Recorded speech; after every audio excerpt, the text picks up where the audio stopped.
The real story this morning, when you do a morning radio show, you prepare.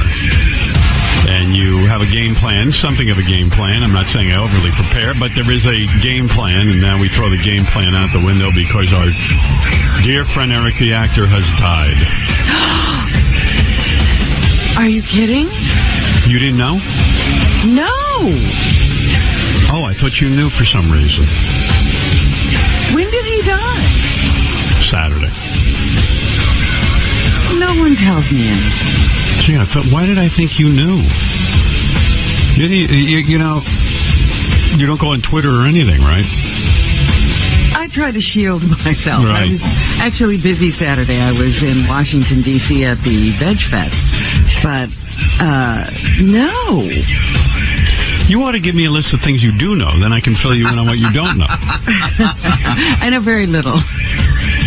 So you can usually tell me about anything. Do you know about the second sun that we have?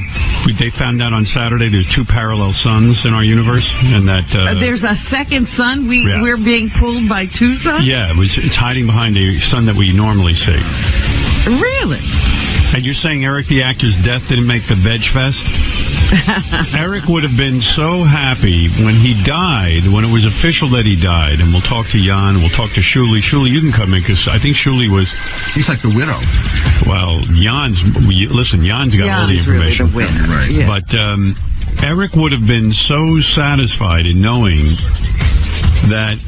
Here, his death was announced in Variety, right? Really? Yeah, there was as soon as it became confirmed that he had died, Eric Lynch, Eric the actor, was, by the way, a lot of people didn't know Eric's last name, Eric Lynch. He just would have been so happy with the fact that he was in Us, on the Us magazine website, announcing his death. I mean, Eric loved fame. Well, he, felt that he was in show business. Shuli, you spoke with Eric on Friday, I believe? Yeah, I was on my way to do a show, and he called me Friday. And normally I always let it go to voicemail. Right. And for some reason, I just decided to pick up. And see what was doing. And he was upset at Gonzo. Gonzo. Yeah. And he was just ranting. What had Gonzo done this time? So apparently Gonzo had prank called a gay relationship show on the internet. Oh, I see. And he prank called as somebody who was in a relationship with Eric. Right. And they called as Jan. And Eric. Oh, my goodness. And Eric didn't like it, and he called me upset. So I told him I would handle it, but could he call me right back and leave me a voicemail about it? I'll play you some of it. Eric always called us every morning on the voicemail. There was always a message from Eric waiting, upset about something or other that was going on. But on the phone... So his death was sudden. It wasn't, Jan, what happened? And, Jan, you've taken care of Eric for... I think it's 9 years. 9 years, right? Well, almost 9 years. Almost 9 years. I mean, Jan more than anyone... Jan, Eric announced to us just on, I guess it was on Tuesday. Last week, Tuesday show that you, of course, had to leave him because you have to take care of your parents, and that came up in your life.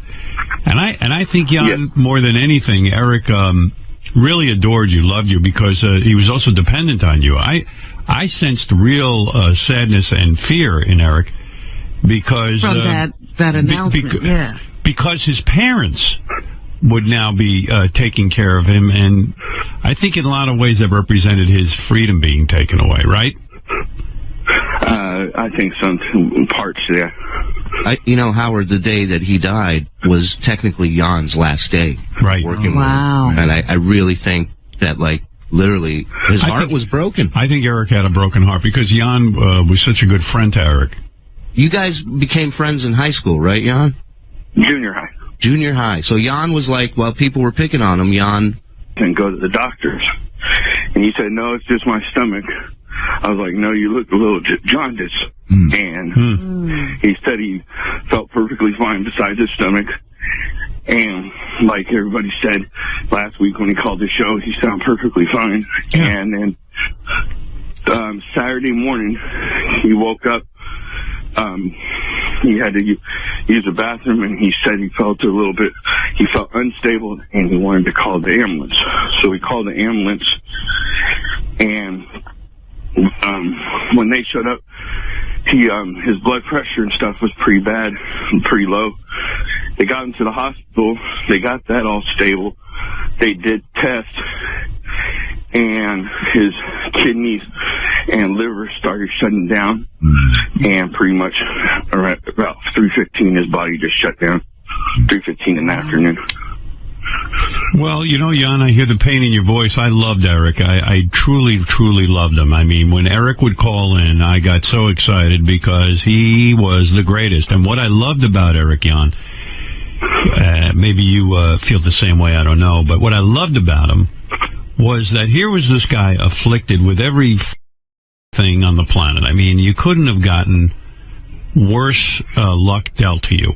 And Eric didn't view it that way. Eric wasn't a guy who acted any differently than any of us. I was always amazed how feisty he was, how pissed off he was, how he called me Big Nose and Gary Beavertooth, and what I loved about Eric, most people in Eric's condition would be bitter. But Eric loved life. He loved watching TV. He loved celebrities. He loved show business. He loved wrestling. He was passionate. A real fan. He was a fan. And I was like, oh my God, Eric, you know, you see so many people who, let's say, are in a wheelchair or who have Eric's, all of his physical deformities, really. And his foot, it was club-footed. His foot was turned around. It was a whole thing. Couldn't walk. And out of all of this, he still carried on like a maniac. Yeah. And it was the greatest. I said, One of the best things would be all of the demands. Johnny hasn't done this, and Johnny hasn't done My favorite Eric moment, Jan, was, I have a couple when I think about him. I'm thinking about, you okay, Jan? Yeah, I'm fine. Yeah. I think my favorite moment, well, I have a couple, and I'll play some of them.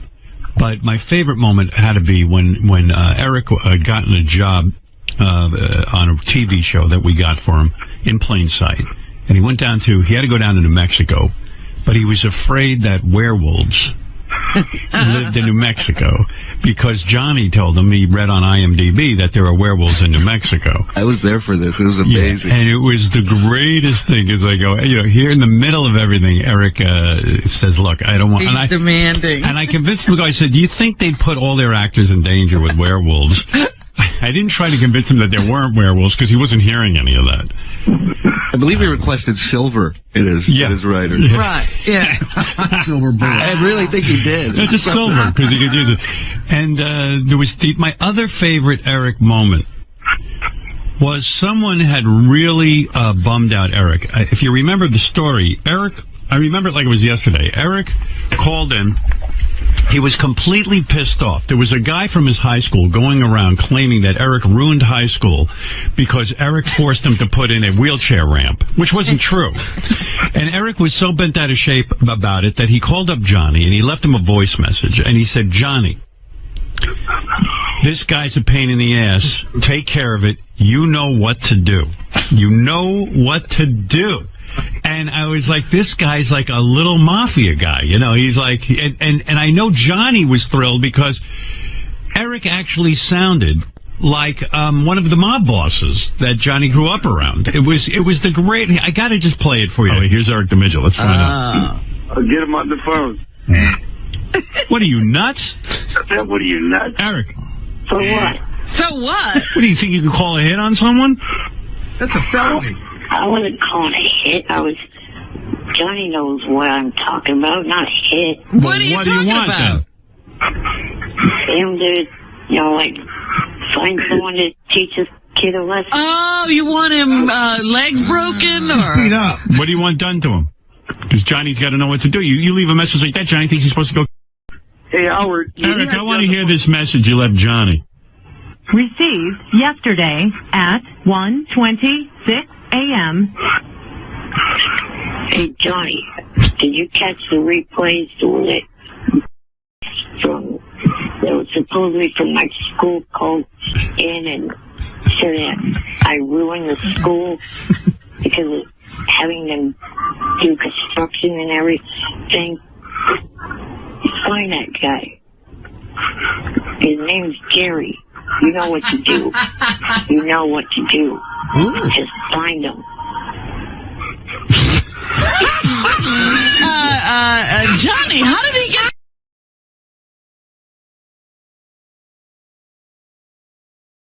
Gangster, okay? You know what to do. Oh, my God. Jan, so you get a call that Eric has died from the hospital, that they call you? Are you the person they call? No, I was there. You were there. Yeah, he went with him to the hospital. All right, tell me what you're feeling, Jan, because you must be in shock over this. This is a guy you spent every single day with. Did you ever have a day off even? Just a little bit during Christmas time. And you, And yeah. it was complete shock because it was out of nowhere. It wasn't expected. It was all he thought he was having was stomach problems, and it was out of nowhere. And then, like Shuli said, today I was leaving to go to stay in a hotel and then going to the airport tomorrow. So it's just a little eerie that it was on my last day. How hard was it for you to leave, Eric? Had you sort of been at the end of it? Like, had you kind of said, I can't do this anymore? Or was it, I know you have to take care of your parents. Was it hard for you to leave, Eric? Yeah, I knew it was bothering him. It was hard on him because you represented his freedom, really. I mean, nobody at 30, Eric was 39, by the way. No one at 39 wants to be sort of with their parents and have their parents taking care of him. You represented his freedom. Like, his parents weren't going to take him to the bunny ranch. You were willing to do that, you know? Yeah. And I think he was taking it hard, wasn't he? Yeah, he was. And, of course, even though the last, I'd say, year he hadn't been feeling much but to just hang out on his bed because arthritis and stuff, he still kind of stared at me and he wouldn't be able to do as much stuff. Yeah. So when are they doing the funeral? There isn't nothing planned yet. They've got to get that all still planned yet. I can, because I know on the internet there's all kinds of fake funeral services telling people to go to certain churches in Sacramento. There is nothing yet. And when there will be, his family's just going to have a small private funeral, and they ask for privacy and respect. Right. His family asked if any fans want to honor him. Eric, pretty much when he was younger, grew up in the Shriners Hospital, Sacramento / San Francisco, and said if they want to honor him, they can put a donation in his name to the Shriners, Sacramento. Hard to believe. And then, go ahead, yeah. And then his parents know about the Stern fan groups that meet up. They said feel free if they want to have get-togethers and mourn him together. But there's not going to be a public service for him. Right. Well, you know, Jan, Eric was a little in stature, but a big presence, particularly on this show. I was just so taken with him. And you know, I was saying earlier, you know, Eric loved the spotlight. He really did. He'd love to be at these events. He would love to be a part of everything. And, you know, he was just saying that he was upset with Johnny for not getting together some trip because he was going to go visit the Jimmy Kimmel show and do a lot of things down in Los Angeles. He was always upset with Johnny for not getting him on things. It literally was a phone call every week from him about that. But I was saying, Jan, too bad Eric isn't around to see that. He's on this TMZ website. He's in Us Weekly. There's a big picture of him. There's a big picture. Yeah, he was on he's on the Sacramento NBC news station's website, which he was friends with one of the news people there. He was on a bunch of different news channels websites. His death was announced. He was pretty much everywhere. His death was announced by Variety magazine, which is the show business Bible. You know, I mean, He made it. He made it. He was finally an actor. He was last night, I don't know if it's changed, he was number 5 trending on Twitter and then number 6 trending worldwide on all web. He was number 1 for like an hour on Twitter, or maybe more, but he was number 1 on there. That would have been important to Eric, right, Jan? Yeah. He would have liked that. Jan, what is your what is your future? What are you going to be doing? I mean, I know you're going to take care of your parents. They're ill. How is this affecting your life, and what's your game plan? I'm staying an extra week, and then, like you said, going to take care of my parents. I guess you could say everything happens all at one time. My dad got put in a wheelchair, and my mom is going blind. So I'm going out to help them and stay You're a with good them. dude, Jan. I'll tell you. I mean, there's nobody more giving than Jan. I mean, to hang in there with Eric all those years and give Eric his freedom in a sense. And Jan wasn't getting rich doing it, as you know. And and now to be a caregiver to your parents, you're a very caring guy. I don't know much about you, but you strike me as being incredibly loving. Thank you. Yeah, I wanted to say that to you because. His whole adult life, he's been taking care of people. Do Jan, you ever get angry about that? Do you ever say to yourself, "Who's going to take care of me"? No. Are you religious? Yeah. Yeah, I was going to say you're more like Jesus than Jesus. I mean, Jesus was I running. don't know about that. I think so. Jesus was just kind of running around. He had groupies. He had all kinds. I mean, Well, Jan. Jesus, he stopped by the sick, but he made him well. So. Yeah, but Jan really, he doesn't mind being the guy behind the guy. He's just a f***ing good guy. Right, he never wanted to be a part of, the spotlight. He let Eric have the whole thing. Yeah. And I've seen Eric interact with Jan backstage. Jesus wouldn't have put up with it. Jan is a good guy. Trust me. Would Eric yell at you too, Jan? Would he get angry with you and give you it, or were you the one person he wouldn't give to? Not really yelled, just talked to me with attitude, and it was usually after he either dealt with a Stern fan, Right, or on the show and got pissed off at something on the show. I sensed he always enjoyed. Jan, you correct me if I'm wrong. Feel free, but I always sensed that he enjoyed even the interaction with Gonzo. Like it just gave him, something to do. You know what I mean? Gave him meaning. I guarantee you he had a fighting bug in it, and he liked to fight. Yeah. Because he was one of the only people I know that believed if people were talking to him and being wrong, if he didn't pay attention to him, he lost.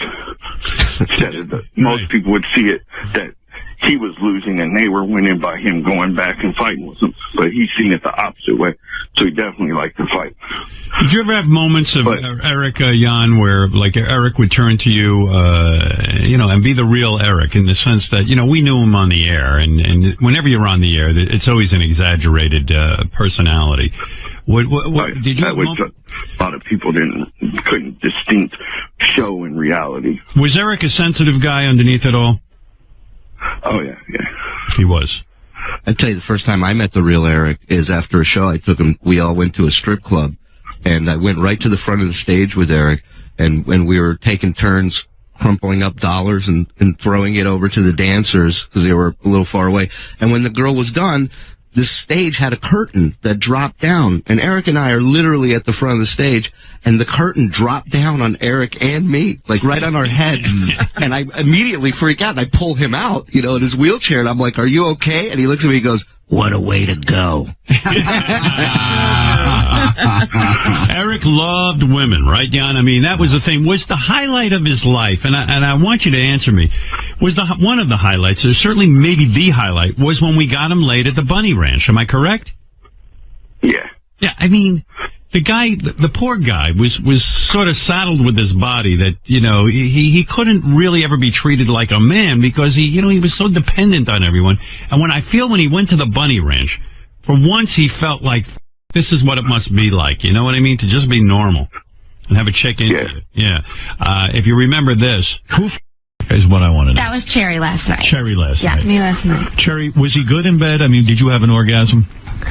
I'm good on him. Yeah, she did not have an orgasm, but he had one. No, she managed to make herself. Yeah. Oh, you did. You did have Yeah, one. I did. I see. Last Did you night. have to touch your clitoris to stimulate He yourself? actually can touch my clit for me. You were playing with her clitoris, Eric. You knew how to do that. Yeah. Where did you learn that move? In porn? Yeah, I guess from watching that. I see. All right. So you knew exactly what to do, huh, Eric? Pretty much. Wow. I'm sure all at the Bunny Ranch, their panties are at half mast today. Yeah, they are flying a flag at half mast. They seem to like Eric, you know, the girls. They did. I Well, mean, this is the thing about prostitutes. They seem to like everybody. well, that's what I love about him, and that's why I felt good about Eric going there, because, I mean, I knew Eric, you know, Jan, Eric beat the odds. He was a guy, they told him as a teenager, he wouldn't even live to be a teenager. Didn't they tell him that? Yeah, and he was honoring, told him no, he'll live a full life. So Yeah, and he told all doctors that. And he kind of proved them all wrong. He lived to the age of 39 is still way too young, but For what he was dealing with? what he was dealing with, it was pretty amazing that he lasted that long. And I always knew in the back of my mind that, you know, when I'd hear every once in a while there'd be a rumor, like last week they had a rumor that Beetlejuice died or something. Right. And of course it turns There was actually 4 days ago or so a rumor that Eric died too. right. Whenever Eric even said he was going into he had to go get checked or this, everyone, right away you'd read rumors. And when I first heard, I know around here, they said Eric might have died because no one believed it. And I didn't believe it because really because I knew Eric's situation with his health, I knew that we'd lose him at any time. I knew it. But I never really thought the day would come. You know what I mean? He just seemed to be beating the odds all the time. I just never imagined Eric not being here. And I got to tell you, it affected me so much. And even my wife, and I suspect this is for a lot of people. My wife goes, you know, my wife doesn't really know the show all that well. And she really didn't know Eric, but she was crying. She felt so sad to hear that Eric was gone. And she couldn't explain why. She goes, I don't know why. I feel something about this. And that's how I think all of us are feeling right now. We didn't know Eric personally, but we knew him over the air. We knew about his situation. We knew how hard his life was. And I always knew that. And I always loved giving Eric airtime. Eric loved airtime. There was one time he called in. He was so pissed off. He left a voice message for me. He was angry that he couldn't give it on the air. He was on hold. And, you know, there were times I couldn't get to Eric. How dare you? Yeah, right. Oh, how dare you? Oh, yeah, that was a real affront. He would be... Hey, Richard, it's me, Eric. I was on hold for 2 hours and 59 minutes. I'm getting... This is getting f***ing ridiculous as hell. He needs to start taking calls from his regular callers that used to call him on K-Rock. I mean, getting annoyed with it. And that I want to talk to him tomorrow. I want on the air tomorrow. Bye for now. Your boss is a... He would get so mad. There were times he would call in and go, I can't believe you spoke to, like, you know, Julia Roberts for an hour, you know? Like he'd be... How about when he'd say you didn't take my call when you were talking to this person? Oh, he'd get so mad. I remember one time Simon Cowell was on, and, you know, when we first met Eric, he was so into American Idol. He was Eric the Idol expert. He was Eric the Idol expert, and he wanted Kelly Clarkson at the time and Diana DeGarmo. And when I finally had Simon on, I promised Eric I would at least bring it up to Simon. Eric the Midget is on the phone. He's in a wheelchair. Eric, I said I'd do this for you. I'm going to do it, okay? Okay. All right. The kid wants to have sex either with Kelly Clarkson or Carrie Underwood. He wants a date, is what he's... And he wants you Thank to... you, Robin. You guys... Well, he's hoping it'll lead to either a hand release of some kind or something. And he's probably not long for the world. How much longer do you have to live with your condition, Eric? I've outlived what the doctor said. How long did they give you to live? How long did they tell you would live? They said I wouldn't make it out my teens. I'm now So this is borrowed time. This is borrowed time, Okay, you guys. so we're talking about seconds here. Right. Eric, can I suggest something? Why don't you go for someone who maybe made the top 100 rather than the two winners? That's what I The said. guy is going to die. No, but they're not For even. the top. But they're not even the cute ones. Simon Cowell goes, we're talking about seconds here. Yeah, I thought that was great. One of my favorite memories with you and him was when you were first signing on to do AGT, and you had him on the phone, Right. and you pitched him an idea. You said, "What if we come back from commercial? The camera pans the judges' tables. You're sitting on my lap. Right. We don't ever explain who you are or Yeah. why you're there. Just put him there." Would you do that?" And his reply is just a pause, and he goes, "I'm 37 goddamn years old." It's one of the best responses Oh, my ever. God, that's so great. First time he ever called in. Was about By the way, When was about that? Kelly Clarkson. Yeah, it was about Kelly Clarkson. He wanted to defend her. I think Because you called her. And called her Friday. fat enough. Yeah, I called her fat, and Eric just was beside himself. But Friday was his 12-year anniversary. Is that right? Yeah, and I was supposed to see Thursday. I was supposed to do an interview with him for the news. He texted me. He said, "My stomach's not doing well. Can we do it Friday?" Right. So Friday, I had the story from Thursday plus his anniversary, and he usually 1:00 our time. He's usually up on the West Coast. He wasn't up like he normally was, and we missed each other. And he never let that happen. You know, you're right. I see here September 19th, 2002, this clip is from. Eric, how old are you? 27. What's wrong with you? There's something wrong, right? Well, I'm a disabled person. Yeah, okay. You're a guy? Yes. Oh. I'm only 3'5", 3'6". We got to get you down here. 3'5", what are you, a midget? Yeah. And what, are you ill or something? No, it's just, it's 5 o'clock in the morning here. Are you shorter than Mini-Me? No, I think he's around the 2-foot mark. Wow. Right. I'm always amazed at how little Mini-Me is. Yeah. If Mini-Me's 2 foot, you're 3'5"? 3'5". You tower over him. Yeah. Somewhere in between that. You work in a circus or on a show or something? No, I'd like to get into show business, into acting, and into singing and stuff like that. What do you do right now? Actually, nothing. I'm living off SSI. When's the last time you got laid? Never. Wow. You guys never gotten laid. Wow. What a gift you gave him.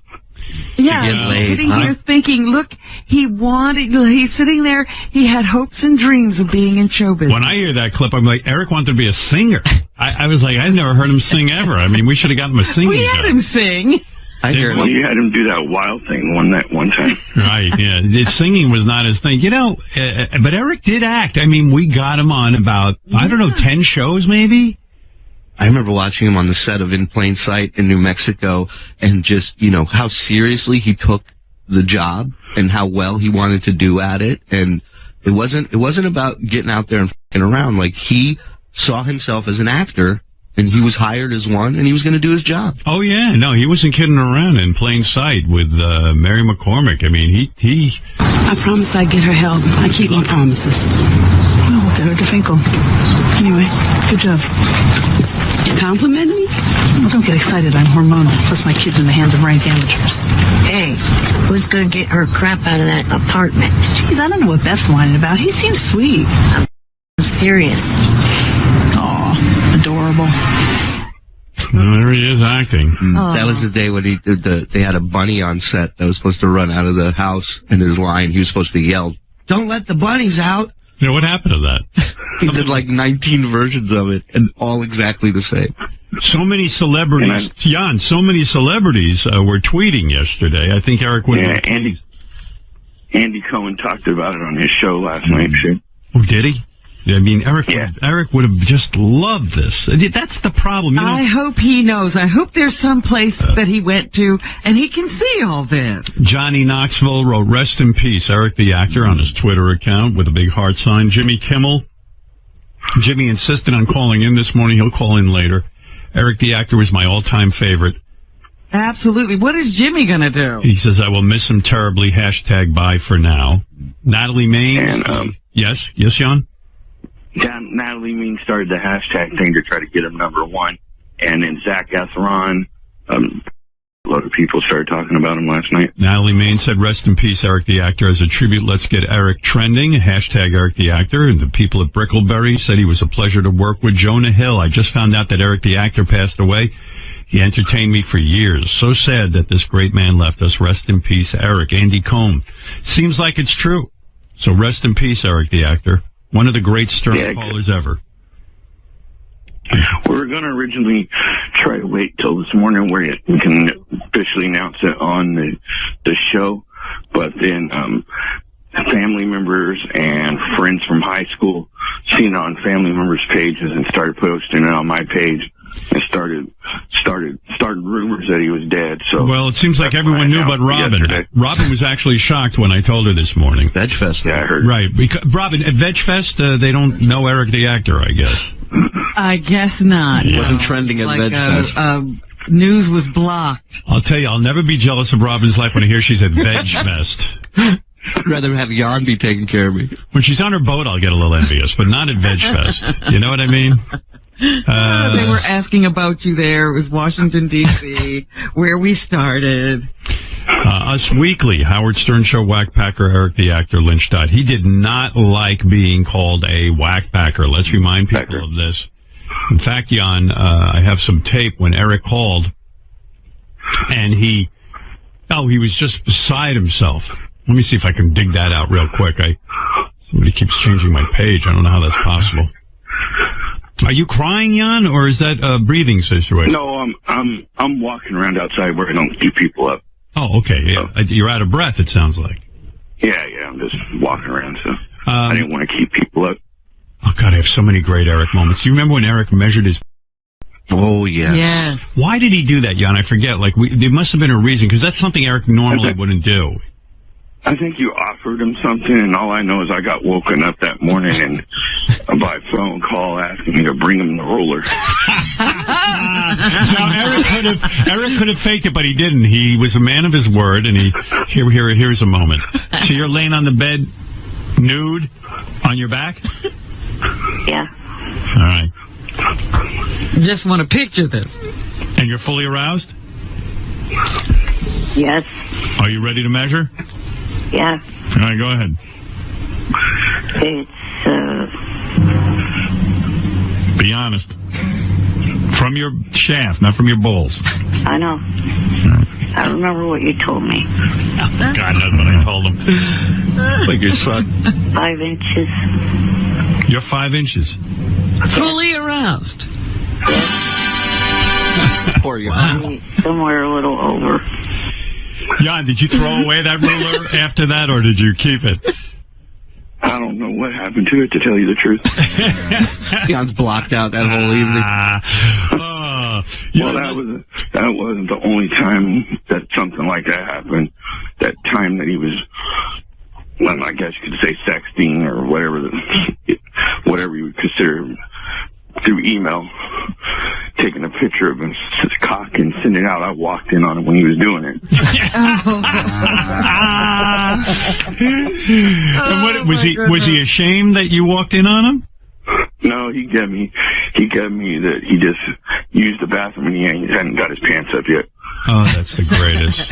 Mind your business. He had a cover story. Oh, that's so great. I have so many, oh my God. Eric with women. Eric and his got him into more trouble. Remember when Eric was in love with Kendra? She was a girl who had sort of... yeah, that was probably his second most highlight with the girl till after she pretty much showed that she was a fake. Yeah, Kendra had what, a website? She was right, she was some kind of a cam girl, webcam girl or something. And Eric and then she worked at a strip club in Phoenix. Yeah, and Eric was falling in love with her, and he would call up irate if anybody said anything about her. He really he really thought of her as like a girlfriend, right, Jan? Yeah. Eric, she's a porn star, right? No.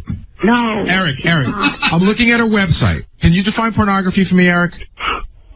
She's got live webcams where she's naked on her website. She's got live webcams where she makes up little chicks. Is that not pornography?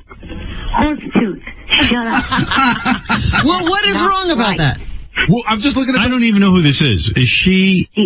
She has a website, Howard. So I can tell you. Does she have a website, Eric? If you would shut the up for a minute. I will tell you.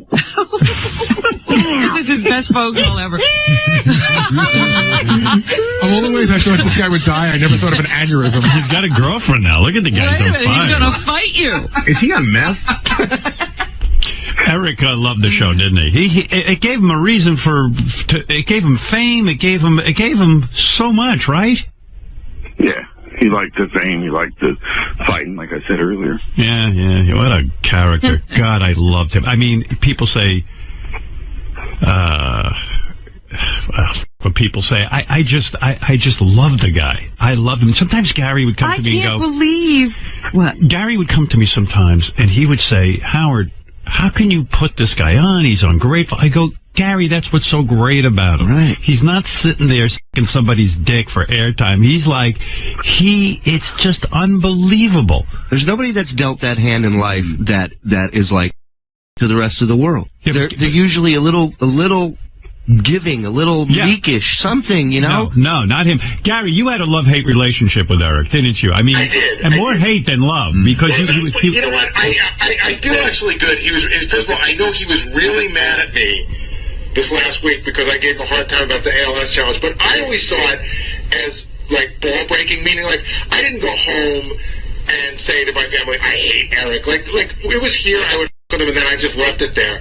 And I love tweaking him. There's no doubt about it. But when I spoke to him last year off the air about coming to the birthday show, which, by the way, up as well, I thought I had a good conversation with him. I thought we were sort of in a good place. But yeah, I like breaking his balls, and he did get under my skin. You didn't like Eric, though. You genuinely didn't like him. You would really get like, can I tell a story? This is where it turned for me. I always liked him. And I felt for him. And so he asked me once, could you get me into the American Idol show in Sacramento? So I remember talking to you, and you said, hey, if you can help the guy out. So I had to call a friend of a friend who ran the venue. You know, it was not an easy thing to do. So if Eric asked me on a Tuesday morning, I immediately went to work on it. When I came in Thursday morning, he had left me this vicious voicemail. Listen, you if you're around with me, I will get you. And I called him back and I go, Eric, I'm trying to help you. Like, I got other work to do. Right. But that's who he was. Yeah. And it would drive you nuts because you felt he was unappreciative. But what I loved about him, Gary, which I always had to explain myself to Gary, because Gary would say, how can you do this? He's driving me crazy. I can't stand this guy. I said, but it's the greatest. It's so fucking great because Eric, by all accounts, with his afflictions and everything he had going on, you would think he would be this meek guy. Like you said, Shuli, he wasn't. He was a guy who would mix it up and be ornery. It was the way he was. He'd yell at you if you were trying to help him. Yeah. No, he wanted no favors. He was entitled. And you better give it to him. That's why I feel like Jan must have had like such a wild time with him. I mean, because as much as Jan helped him, he probably got yelled at too. Oh, just last week I have a voice note from Eric calling Gary an ape face for calling him a liar about ALS. Oh my God! Oh. And then Johnny and him would come up with this craziest, most outlandish come up with the calling the show about. But the thing I love most about that is Eric at his core was such a good guy that when you finally get him on the spot, you're like, dude, come clean. What's going on with this? And he'd go, all right. He wouldn't to your face for too long. Yeah, he was good. One of my favorite moments, Jan, was when Eric decided to go out on his own. He started with Johnny, his own internet radio station, and it was all Eric was the linchpin of this whole thing. And Eric's show, when we would play back Eric's show, it was the greatest thing ever. Dad wanted to know, I believe, what your last movie that you went to go see. Which movie was that? Yeah, I wish I didn't go see it. I didn't go see it. Not my experience. I didn't see it. What was that about? Oh, yeah, I didn't see it. What was that about? It was a show about American Idol. It was a wrap-up show for American Idol. And show done in a well. It was so great. No matter what they did, Eric was the one you couldn't hear. It just went on, and it was always weird technical difficulties. Eric, are you mad at Johnny for not following orders and calling into the Stern Show last Thursday?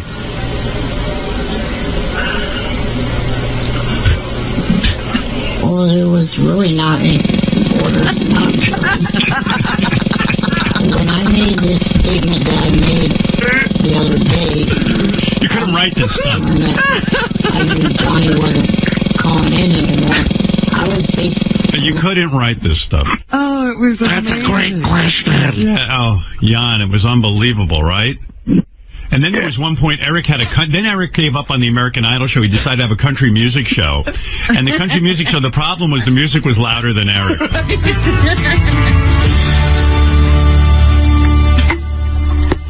That was Jules' debut.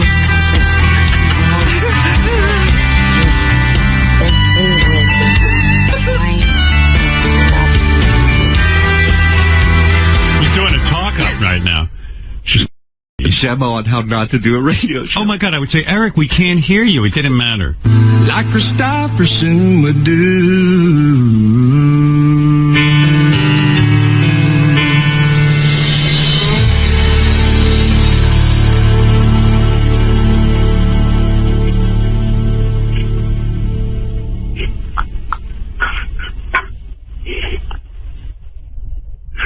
I've got a cold feet,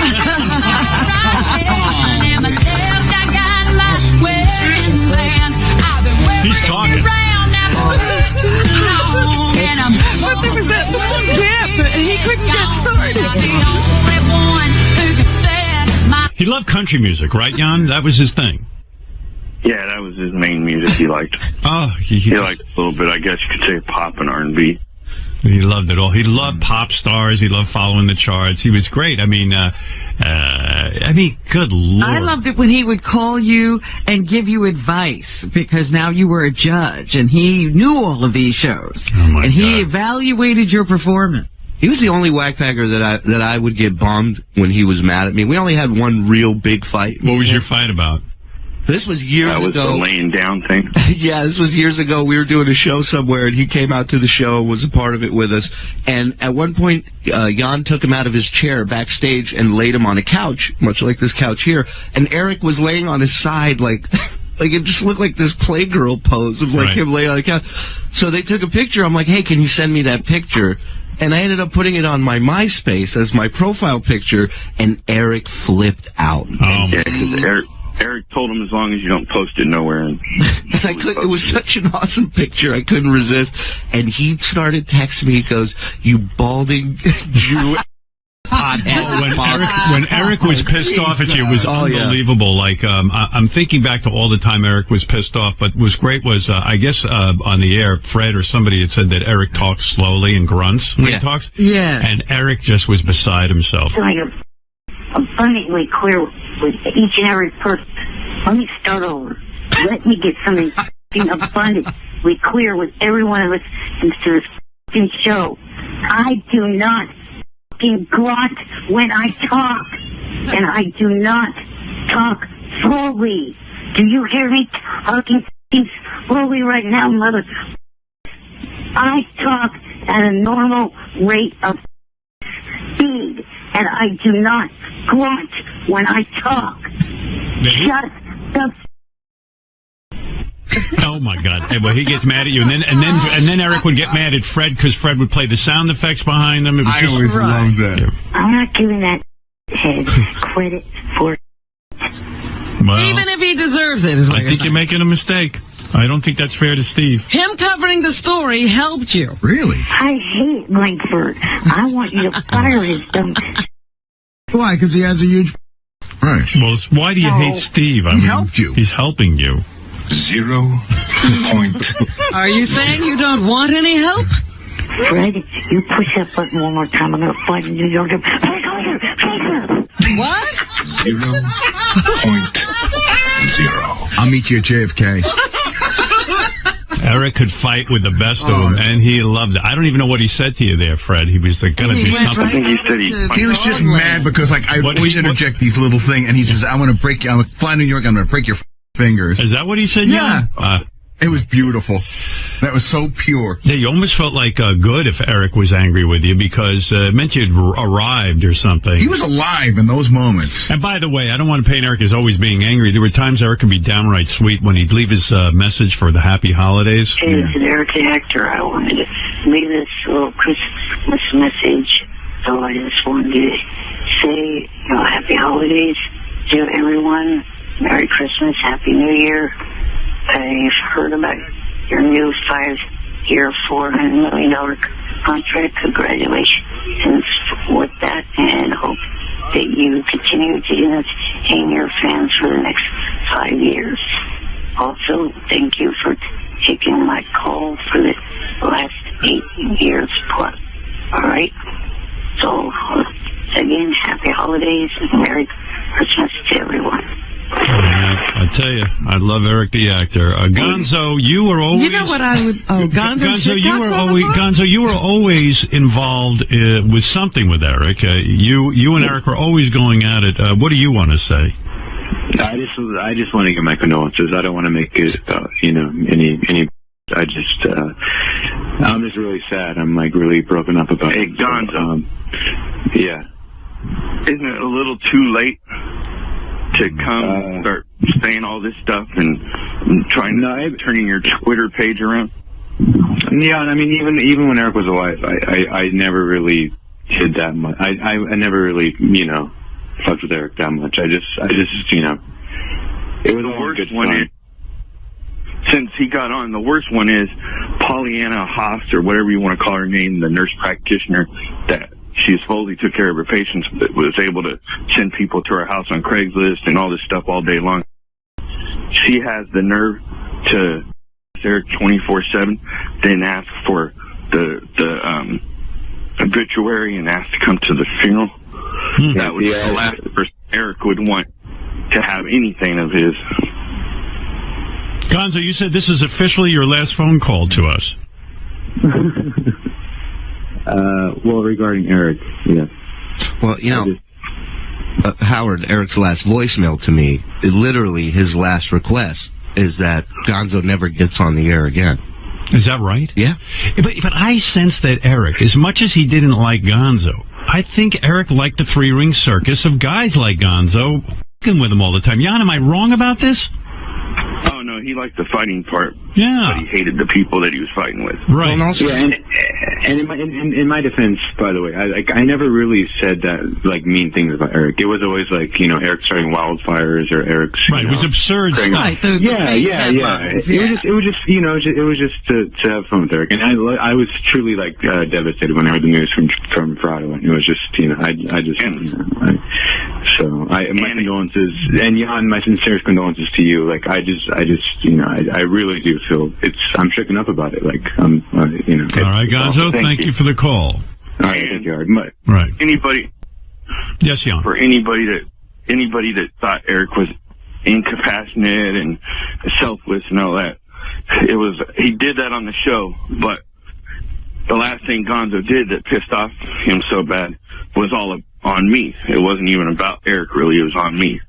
Yeah, because sometimes it could go too far. Gonzo calling into a gay, black gay relationship show as me saying that he was getting abused by Eric. And Eric was 2 foot tall. And I worked for Eric for 15 years, which was all. And anybody that knows the truth knew that was. Well, that's the best part of Eric. Well, I mean, no one ever believed anything Gonzo did. I mean, it was absurd, yeah. But he would get, the whole Eric, premise wouldn't upset Eric. Just one little fact that Gonzo got wrong would upset Eric. Hansy, go ahead. You're on the air. Hello? Yes. What's going on, man? Well, you know what's going on. Eric has died, and Eric was our friend, and we loved Eric. I know. I didn't mean literally what's going. Okay, I just want to say I'm gonna miss Eric. What's it called? He was like one of my favorite parts of the show, and one of my favorite memories is when he got mad at Jimmy Kimmel because Jimmy Kimmel said that his hand was like a soft peach or something. He said he shook Eric's hand. It was like a rotten plum. Yeah, that's what. And then Eric got so pissed off at Jimmy. It was so great. But Jimmy, I have to say something because I know Jimmy off the air, and Jimmy Kimmel Hansy and Jan and everyone else, Jimmy Kimmel was literally the biggest Eric the Actor fan. So big that I know that Jimmy regularly gave to his Amazon wish list. And that, yeah, and Jimmy was just fascinated by his phone calls. One of the first emails I got when it was, first of all, Jimmy started to write my wife. I was unavailable, and he said, "Tell me it's not true about Eric. Tell me it's not true." When he heard the news, he was devastated. And really, really devastated. I mean, he just adored him, and really said to me, it was weird because I guess we had been playing something. Stepped up and was a friend to him. Jan, how did you end up taking care of Eric? How did that all come about? When his dad retired, his parents moved up to the mountains, and he got bored up there, and his parents called me and asked me if I would move in with them. Oh. And in the city. And it wasn't your life's ambition to take care of Eric, but it just sort of worked out that way. Yeah. I know you're broken up. Tell me what happened. Eric seemed fine on Friday when he spoke to Shuli. Was he complaining of anything? I'd say about Thursday night, the normal thing, he always has stomach issues because of his diet and stuff, started. And that was normal.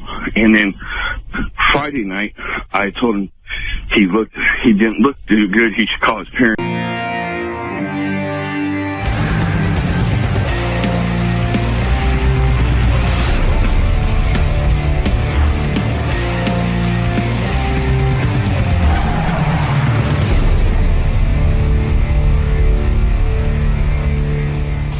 What's going on?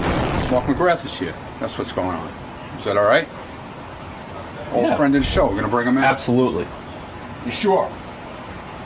No, I'm agreeing with you. Absolutely. He's an old friend of the show. All right, good. I'm glad. All right, you ready, man? Yeah. Hey, what's up, Mark? How you doing, brother? Good. How about yourself? It's so nice to be in the hallowed halls of the Howard Stern Show. I listen every morning. So does Rodney. And it's just, it's like coming to Graceland. It's my Graceland. It truly is. Look at this. Ronnie meets you. Ronnie actually meets you at the elevator. It's Graceland, except Elvis is still alive here. Good point. Good point. We get to celebrate our king here at the show. Oh, look at him. Hey, Lisa, how you doing? Good to see you. Hi. He's so cute. I should at least make it.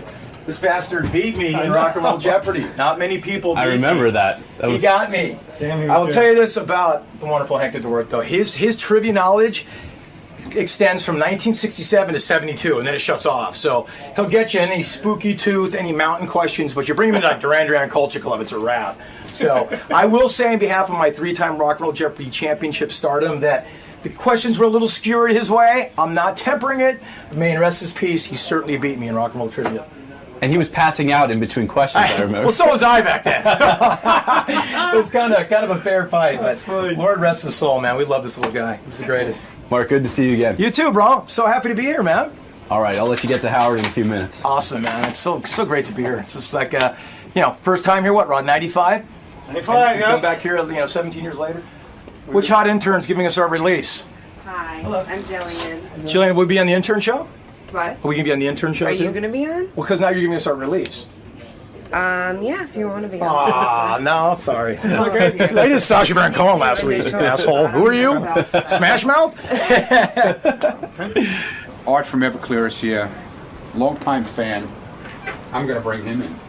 Okay. That means I'm a long-time fan. I don't know if he's a long-time fan, but I'm a long-time fan. Hey, what's up, Art? Hey, how are you? Welcome. Thanks for having me back. Good to see you, man. What's new with you? Nothing, I have cameras following me everywhere. It's weird. So you're used to this. Walking in, and walking in my bright light in bathroom your in face. the morning, Right this way, sir. Art. Good morning. Hey, man, good to see you. How you doing? Good to see you. See you, Art. See you, brother. Good, man. Just catching up with just so you know, the way we set this up is because we wanted it to be really casual. Yeah. Like we had the choice of staging it in the band area. What we did is we just put DI boxes on the couch. Okay. So at some point, Scott, I'm gonna plug in. You keep your guitars to the side. You put your headsets on. That's going to be your vocal mic for when you sing. And Howard will rap to you a little bit. He'll just do shoot the shit with it. He'll say, "Hey, can I hear a little of this? Hear a little of that?" Gotcha. It's all good. We wanted it to be more like a casual Us interview too. than like That's fine. than a whole setup. That's how we're rolling. So Everclear is the list of hits there. Okay. He's got a great bio though. So his dad walked down on the family. This is Everclear's? Yeah, this is the guy Art. Hold on one second. So the child support thing is great because his father would intentionally move to states where they didn't enforce child support laws, so he wouldn't have to pay the mother. Wow. Started drinking when he was 8, smoking weed at 9, selling drugs at 11. I think you talked to him a lot last time about selling drugs. Wow. He was a heroin addict in his 20s, OD'd on cocaine at 22. His brother died of heroin when he was 12, and his girlfriend died that same year. His brother died of a heroin overdose. His brother was 12, or when Art was 12. He tried to kill himself that year. He jumped off a pier and had sand in his pockets, so he'd float quicker or sink quicker. And he said he heard his brother tell him, "Now's not your time," so he saved himself. Mark, the Summerland tour, it's all like 90s bands. So I'm wondering who's headlining out of Sugar Ray and Everclear. I assume Sugar Ray, but Howard, he told me an interesting story. We were just talking about this again. There's a park near his house. When we drove to Stamos, and he goes, that's where celebrities go when they want to get their children photographed. And he said, like, if you go to the park, there's like stylists hanging around the periphery, and what you do is you like push your kid in, and it's like a zoo. The photographer, the paparazzi there. That's how you get your kid in Us Weekly and all those magazines. Wow, which freaked me out. Let me introduce these guys. This is two guys who I think you're going to love. Mark McGrath is in the band Sugar Ray, and from the band Everclear. I was listening to Everclear all weekend. I was on Lithium. Yeah. I guess because you're a tumor, you were on Lithium. No, the radio. Boys. Satellite channel. Hey there. Fellas. Good to see you. Good seeing you. Hey. What a day to be here, man. Congratulations. Hey, Mark. Yeah, big night, AT&T. Big night, brother. Yeah. Big night. Make sure that microphone's near your mouth. Yeah. Look at you guys. It looks like a clown car, that couch. 3 guys. Clown car, guys with tattoos. Feels like a clown car. Oh, God, Fred, you're a genius. I ran into Whitney Cummings this morning at a coffee shop. She says hello, Howard. No. Oh, wow. People. Cool. Very She's the cool. greatest. She gives her love and salutations. All right. That's nice. I'm just trying to get your guitars all hooked in here. One. What? One. One? What does one mean? Guitar one, yeah. Well, 1 is the loneliest number. Guitar two. Okay. Got it. All right, you're all set there? Yeah. Hey, so anyway, let me talk first. Yeah. Mark McGrath, as you know, was in the band Sugar Ray, still is. And Everclear, everyone knows Everclear, and you know Art. And they're going out on tour together, some sort of weird tour. What is this tour? Well, basically, we decided to take the most iconic multi-platinum acts of the 90s, put them together, and go on tour. Who's on the tour? Tour is the Gin Blossoms, Everclear, Smash Mouth, Sugar Ray. No Smash Mouth. No Smash Mouth. Why would you say Smash Mouth? Because they were considered for a second. It didn't work out. And you replaced them with Sugar Ray? And we replaced them with Sugar Ray. And I go, I know those guys. Let's do it. And we did, and Lit and Marcy Playground Hard. Those are the 5 bands. Art, what, let me see what headphones you're on. Just turn your head. Can you not hear me very well? What? I hear you. Scott! It's right here. All right. Because I don't know who anyone is. What's your name, sir? I'm Rodney. No. Oh, you're right. Wait a second. Let me get this straight. This is Art. They separated us. Let me see what's going on here. For a second. Wait. Here. Let me get this. Let me get this going. Like 50 guys piled in. Sorry, dude. We're excited. Art, who is the headliner on this show? Is it Sugar Ray or is it Everclear? Well, actually, this was an idea. We're the last band. Everclear is the last band on the show. Right. But I'd have to say the headliners are the songs. Who's the headline? Don't give me any of your bullshit. No, I'm not giving you bullshit. I'm telling you. Everclear is playing last, so they would be the headliners. Everclear is the headliner. Absolutely. I'm happy Why to is defer Art to afraid to say that? Because he's a nice guy. He's being diplomatic. This is our first time doing this tour, Summerland, so he's just being we're in diplomacy phase right Art, now. why can't you crow about your success that you are bigger than Sugar Ray? Why can I crow about it? You can't. Why can't you? Because it's not true. Well, it is. If you go on last, you're the headliner. Yeah, no, that's very vaudeville of you, but that's not really Art true. is a very modest guy. Mm-hmm. And you know, Art, I admire your personal story. This guy's been, I don't know if you know this, Robin. Art has been through the worst fucking life on the planet. What's happened to him since last we saw him? I'm having a good life. Art, no, I got a new baby. Yeah, but you had a tough life growing up, and I admire you. You're coming through adversity and all that. First of all, Art, who of course is Everclear. Let's face it. How many guys have you fired so far from the band? Man, I get Mitt Romney on those people every day.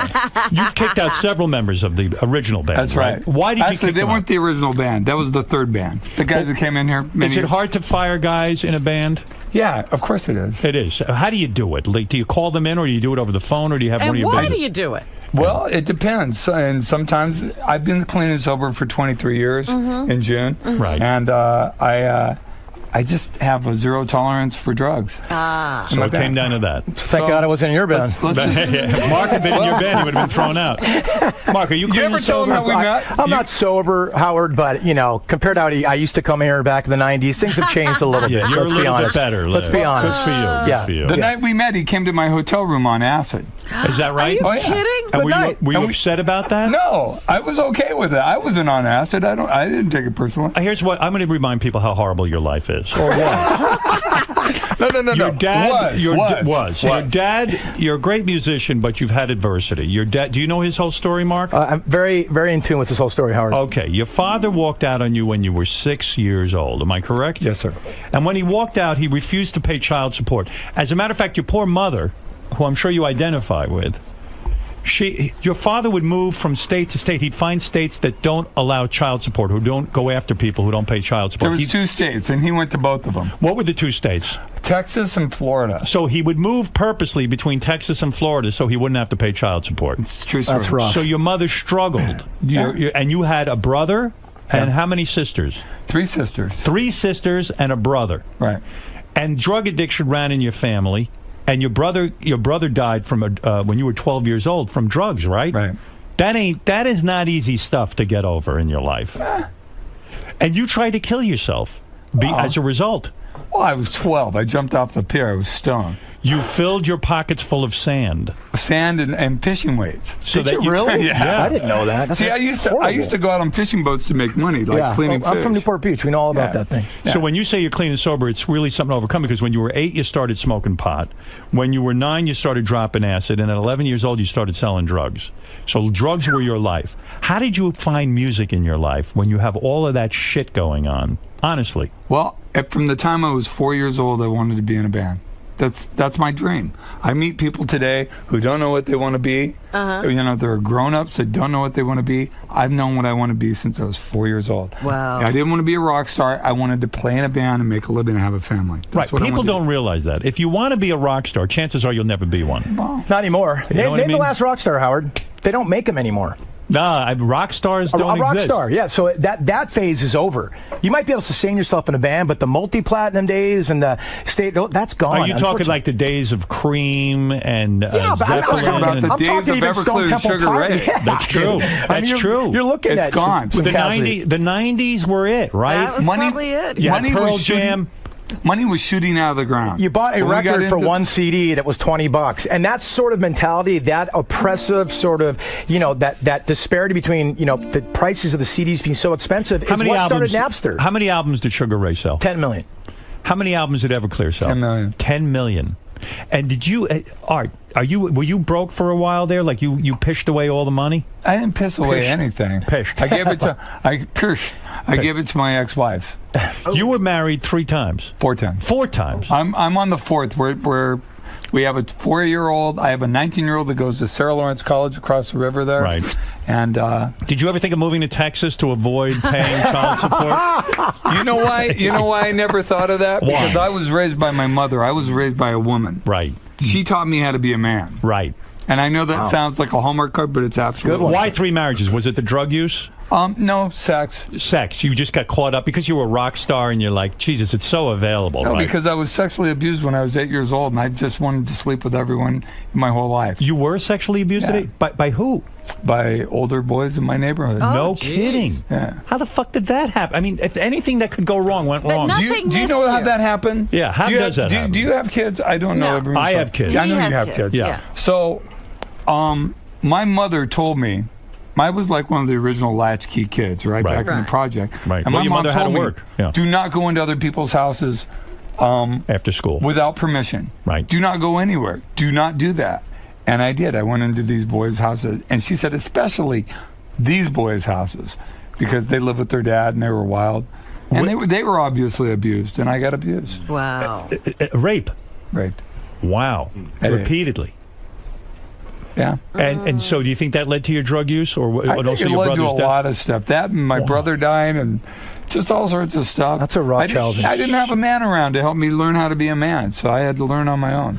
Did you go through that whole... I've talked to guys who have been sexually abused by men, and they always think it's their fault. They think, oh, maybe I was gay, maybe, they always sort of like think they did something wrong. Did you go through any of that? Yeah, I thought... I never thought I was gay, but I thought I was like... I didn't do what my mom told me to do. How long did that continue for? I lied to my mom.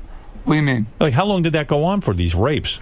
Just that afternoon. That one time. He didn't keep going back to the house, Howard. He learned after that. No, that's good. I mean... Obviously, I have something in me that learns from my mistakes. I figured you're a dopey kid. You keep going back. You know what I mean? You guys won't do this again, will you? Did you report them to your mother, these boys, or were you ashamed? My mother died in 2006, and I never told her. Wow. Right. Well, she didn't need to know that. It would have upset her. It would have upset her. For the better. Yeah, she didn't need to know that. I think it's for the better. Because she would have took it on herself, and it wasn't her fault. It was my fault. Do you still remember who they are? Have you ever thought of confronting them at some point? I know a lot of people do that to have some sort of closure. Well, I don't know if you know anything about the whole 12-step process, but going through the 12-step process, you make amends, and you also confront people. And I had no way of confronting these people when I went through the steps. And actually, I'm at 23 years. I'm getting ready to start going through the steps again. I need to do it again. Why, are you feeling tempted to go back? No, I'm not feeling tempted. I just feel like I need to make sense of the last 10, 15 years, because even though I haven't drank or done drugs or anything like that, not even caffeine, right? I was a sexual addict, I used sex is an addictive drug, and it cost me marriages and cost me friendships. But are you afraid to go back and confront them? Because what if it happens again? What if you go there? No, you think the boys are still... Yeah, what if the boys grab you and put you in the room and say, "Oh yeah, come in here. We want to hear your amends." I'd be afraid of what I did to them. Right.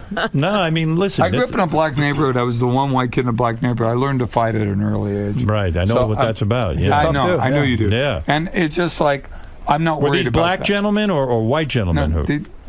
Without getting specific, they weren't black. They were not black. No. They were white guys. Just want to make that clear to all you racists out there. That Art was, It was in, they kept it within the race. They kept it within the race.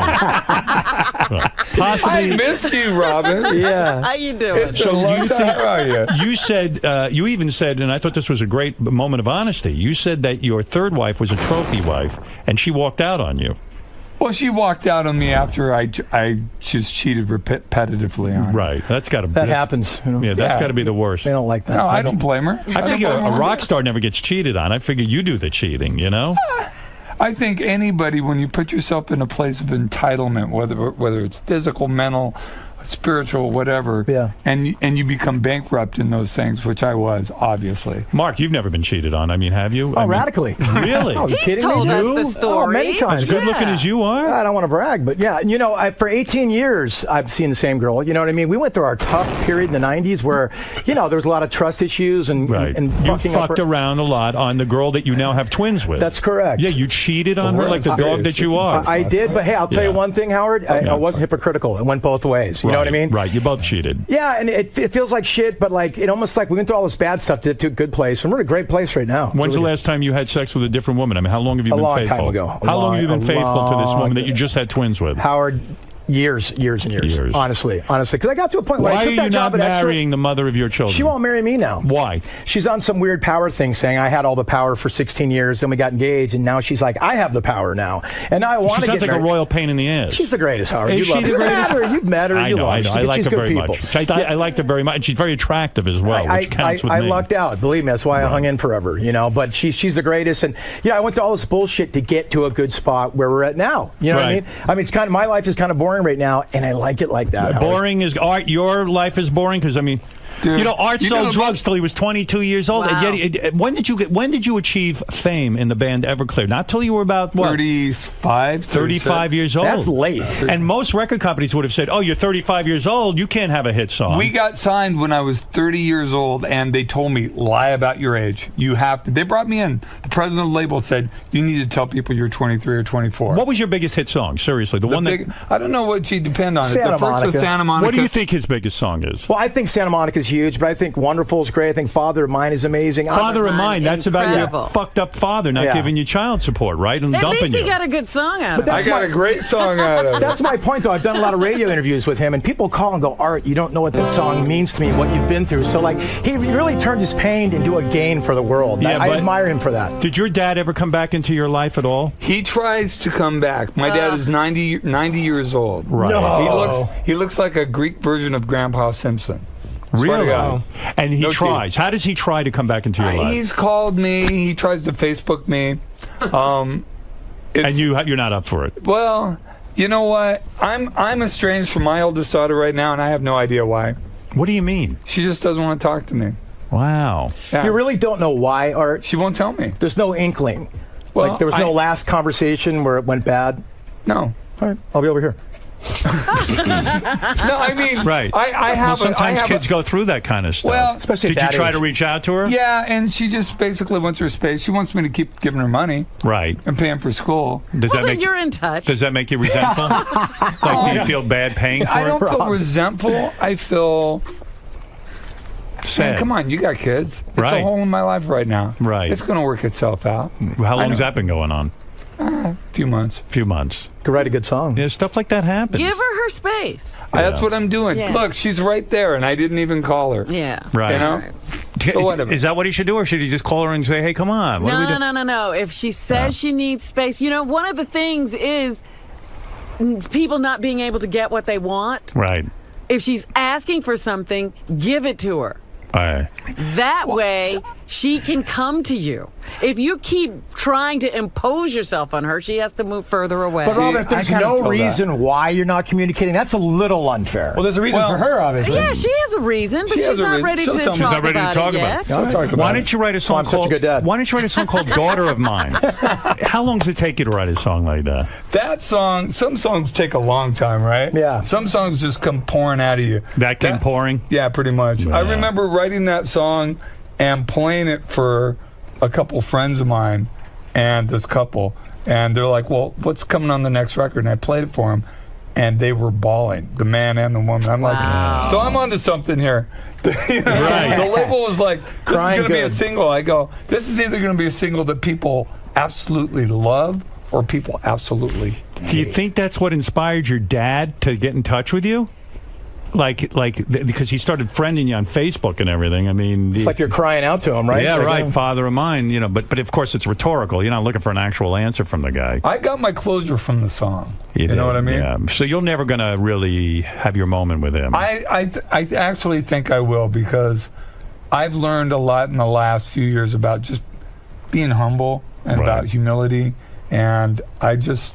Yeah, but the guy didn't even give your mom any child support. I get why you're pissed. No, look, you want to know a real story about that? And by the way, why are you waiting too? Because he's 90. I mean, if you're really going to make it, If he dies, you going to go to the funeral? Yeah, probably. If I'm invited. Right. The thing about it is, when my mom got cancer, terminal cancer, my dad right about that time had called me and was like, look, I don't know why you're so mad at me. I go, really? You don't know why I'm mad at you?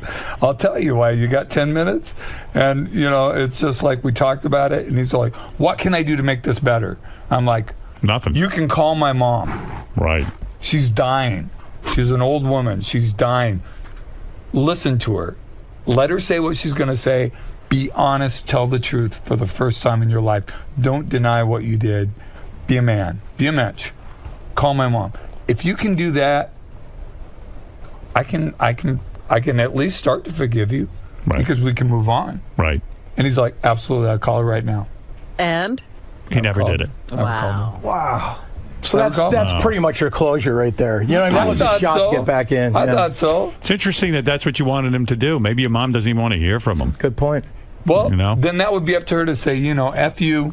Go away. Yeah, I want and to then talk about she'd it. have her say with him, too. So that was the last conversation you had with him? Yeah, absolutely. Well, pretty much. Yeah. I called him last year to wish him. Actually, I called him in February to wish him a happy birthday. He turned 90. I mean, 90. Come on. Wow. You know, and the Well, he didn't sad, have any stress. He sad didn't have thing to hang is- around with his kids, I guess. Well, I guess. He's having a good long life because he had an easy one. My huh? mom's Right. people are. My mom's people Stress are your mom scary. out. Right. My mom's people are hillbillies from North Carolina. They die early. Hey, I love that your dad's 90 and he's on Facebook. That's pretty amazing. That's amazing. Yeah, right. Rude, yeah. I got to say, that's something. I mean, he's kind of in touch for a guy 90. know, right? The hell put him on there? Busy friending you. His stepdaughters and his step-grandchildren. Right. Because it sure as hell wasn't me. No, it's a tough life, man. And then you fell into drugs, and now you're, I mean, you know, but the band, thank God, had success. But then did you- he go off and have another family and be a father He to went them? he went and married a woman that had 2 kids, and he raised those kids. Right. And didn't leave them. No. He figured it out. Yeah. But you know, I mean, you were talking about cheating and stuff. Before this relationship I'm in now, before this, I had never been faithful to anyone in my life. Why'd you keep getting married so many times? Seemed like the thing to do. It seemed like the right thing. And then You each thought time you were going to be faithful each time? Look, I was a kid that grew up in a housing project, got the shit kicked out of me every day until I learned how to fight back. Right. And, you know, I had a pretty rough life. To this day, I want the picket fence. I want that. Yeah. Right. I still want it. It's the American dream. We all want it. Right. Right? Right. So, why give up? Still chasing. I've got it now. Did you go through all your money just in all the divorces because you didn't sign prenups? Yeah, I was just stupid with that. I didn't care about it. So you had to sell off your catalog, right? Yeah, I had to sell my catalog. Mark, do you still own your We catalog? still got our catalog, Lord bless, because, you know, it pays me a teacher's salary every year. You know what I'm saying? Right. Which is nice. Yeah, no, it brings in money. When you're sleeping and you're making money, Howard, you know how good that feels. How much did you sell your catalog for? About $600,000. Oh, it's a steal. I had to pay off the IRS. I'm still paying off the IRS. For what? For back taxes because I had people who weren't paying stuff with my money.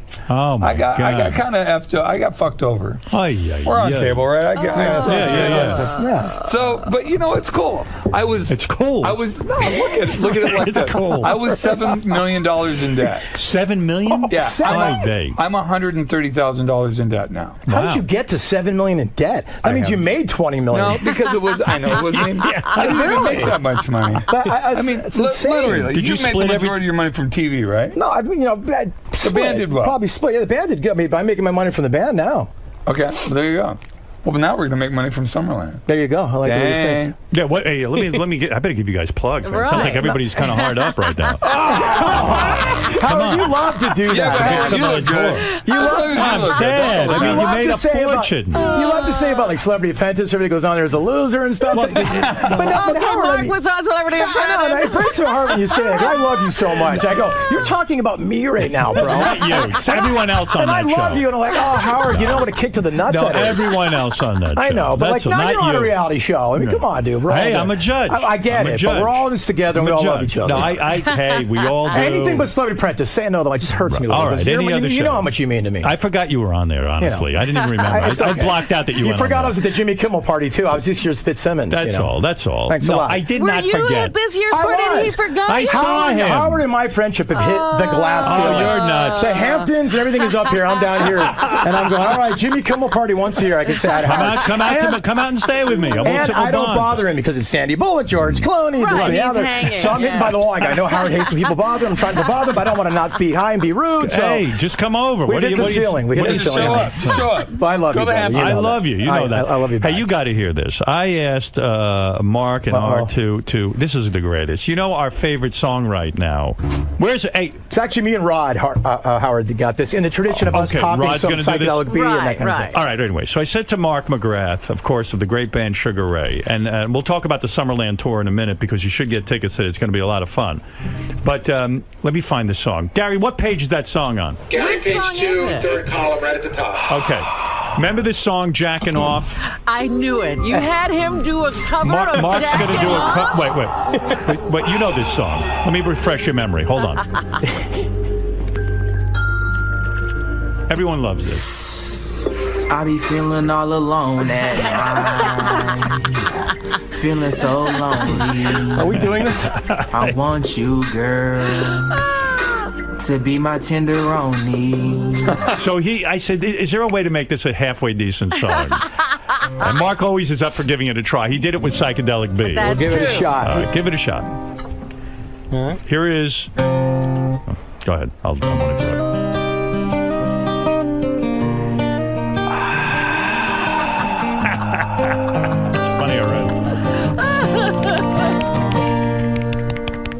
I'll be feeling all alone at night, feeling so lonely. I want you, girl, to be my tenderoni. I log on to Facebook, then I start to look at dumb pics,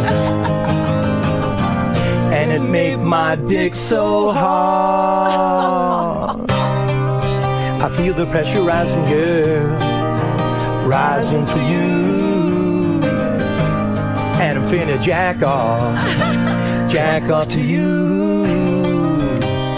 Girl, you got me feeling like I love you, and I want you, jacking off to you, jacking off to your Facebook page. It's your Facebook picture, yeah, it's your Facebook page, come on. It's your Facebook picture. You see the lotion and this emotion. I'm jacking off to you, girl. I'm jacking off to you. Oh my God. Robin's piss bag just overflowed. Look at that. Wow, Robin, are you full? Oh my God, that's fantastic. I love it. We spent 3 hours one afternoon recording Psycho. We are mid-40s men with children recording this song. What's wrong with us? My 11-year-old son's in the next room. Rodney, is that a hard song to play on guitar? Or it's just 3 chords. Just so 3 chords. It's easy. Mark, hard to sing at all? You know me in singing, Howard. I've had an on-off relationship with Key my whole life, but fun to sing, and anything for you, brother. You love it. You love it. I love it. It's a ball to do. I love you kidding it. me? I love it. You know what my dream would be, Howard? What is it? If that would just be like a clip and some, best of week. That's all I ask. That's going to be a classic. I don't want to set it up for that, and it's not on the Stain Beetlejuice par. I get It's it, but fantastic. if you guys need a little filler bumper, we're your men. Art, were you offered to be the front man in the new Cars? What? Yes. Is that true or false? Yes. It is true. Whoa. Offered? Yeah. How does that come about? The Cars were... How did you know that? Because I know every fucking thing about you, man. I stalk you. God, I love that. Just that vitriol in your eye when you seriously, said what that. happened? How did you get offered that job? That looked like one of my ex-wives right there. I'm taking you to the cleaners. Fuck yeah. How does that come about? I can say fuck, right? Yeah. Fuck. Go ahead. Okay. It's not fun when you can say it, though. I'll give you a PIN number out. I even know that on your bank account. If you know my PIN number right now, I'd be impressed. I'd say I'd give you my wallet. 1419. Everyone knows it. No, I don't know your PIN number. But what about this idea of you being the front man for the new Cars? You turned it down, obviously. Did you rehearse with them? No, I met Elliot Easton and Greg Hawkes, and Love I Elliot was Easton. like, this is great, and I'd love to write songs with you guys, and I don't mind doing some old Cars songs, but I'm not going to be the singer of the Cars. Right. Because Rick Ocasek is the singer of the Cars. That's right. And I'm not going to do that, and this is all his stuff. So Todd Rundgren did it. And they wanted me to leave Everclear. Right. And I wasn't going to do that. I would love to do it as a side project, and it would have been great. And I grew up with the Cars. If you listen to our new album, which I just finished 2 days ago, right, and turn it into the label today, comes out 3 days before the tour, right, June 26th. Invisible Stars. It's big guitars, and it's got old vintage synths on it. There's a lot of Cars to it. I grew up listening to the Cars. I love the Cars. So it would have been kind of a cool thing, but you didn't want to leave Everclear. I wasn't going to leave Everclear, and I wasn't going to disrespect Rick Ocasek. Mark, are you a political guy? Not really, Howard. No, I figure stay out of that arena. I leave that to Art and the smart people. I'm an idiot. You want to hear about my political concerns? You don't have any political I have a lot, but I'm an idiot. Well, I can't. You just want like weed made legal or something. Just weed and Housewives in New Jersey. That's it. I'm straight. Wow, that's your politics. Were you a big John Edwards supporter? I wasn't a big John Edwards supporter. I like John Edwards. He called me. Right? Yeah. He asked me to go on the stump with him. I went on the stump with him. That's a supporter. And, wait a minute. No, you're saying big supporter. Right. I went on the stump with him, got to know him a little bit, saw some weird shit going on. What was the weird shit? Did you see the Riel stuff? There was a woman on the thing that was driving people around and taking pictures, and she looks a lot like Riel. And that bothered you? It just Did you see some hanky panky? Look, can I just tell you one Did you thing? see Hinky Dinky? Look, I mean, he might get called I'm in a into rock the band. case. If I fuck around, no one's gonna go, oh my God. They're gonna go, yeah, whatever. Right. But if All you're right? John Edwards, But Have you been you will subpoenaed not yet? be president of the United States. Fucking around. If you fuck around and Yeah. get caught, Yeah. right? They all Unless did. you're Clinton. They didn't. And that's where they got Obama. Because he's too smart. He's not going to do it. Would John Edwards high five you after doing her at all? Like, would he ever come out of like the bathroom with her and go high five? I was worried about. I took my soon-to-be estranged ex-wife on tour. I'm just glad he didn't nail her. Right. That would have been embarrassing. That would have been awkward. Are you Right? angry with your ex-wife because of the money you had to pay out and stuff like that? What's that? I say, are you angry because of the money you had to pay out? I didn't pay her that much money. It was the kid's mom. I see. She got millions. Mark, why don't I see your children in Us Magazine Yeah, why next don't to you sell the Surrey? pictures and all that? Why don't I see you with the kids? Oh, because no one cares. We'd gladly pimp them out, but no one's been asking. Isn't it true there's a park in L.A.? You live in L.A. If you bring your kids to this park, isn't it true the paparazzi stand there and you can get them in the magazines? It's the truth, Howard. Gary and I were going to Stamos' party. Right. And I drove Gary by the park, and I go, Gary, that's the park where all the celebrities go to get their pictures taken. Like, those aren't just so organic, those pictures, Right. There's stylists and nannies off to the side, as soon as paparazzis leave, like, take this, Brian, let me get out of here. You know what I mean? But it's LA, dude. It's a whole setup. You know how it is. But I go to that park and no one gives a fuck. I'm like, I'm naked. Anybody? No? Robin and I are going over to the park today.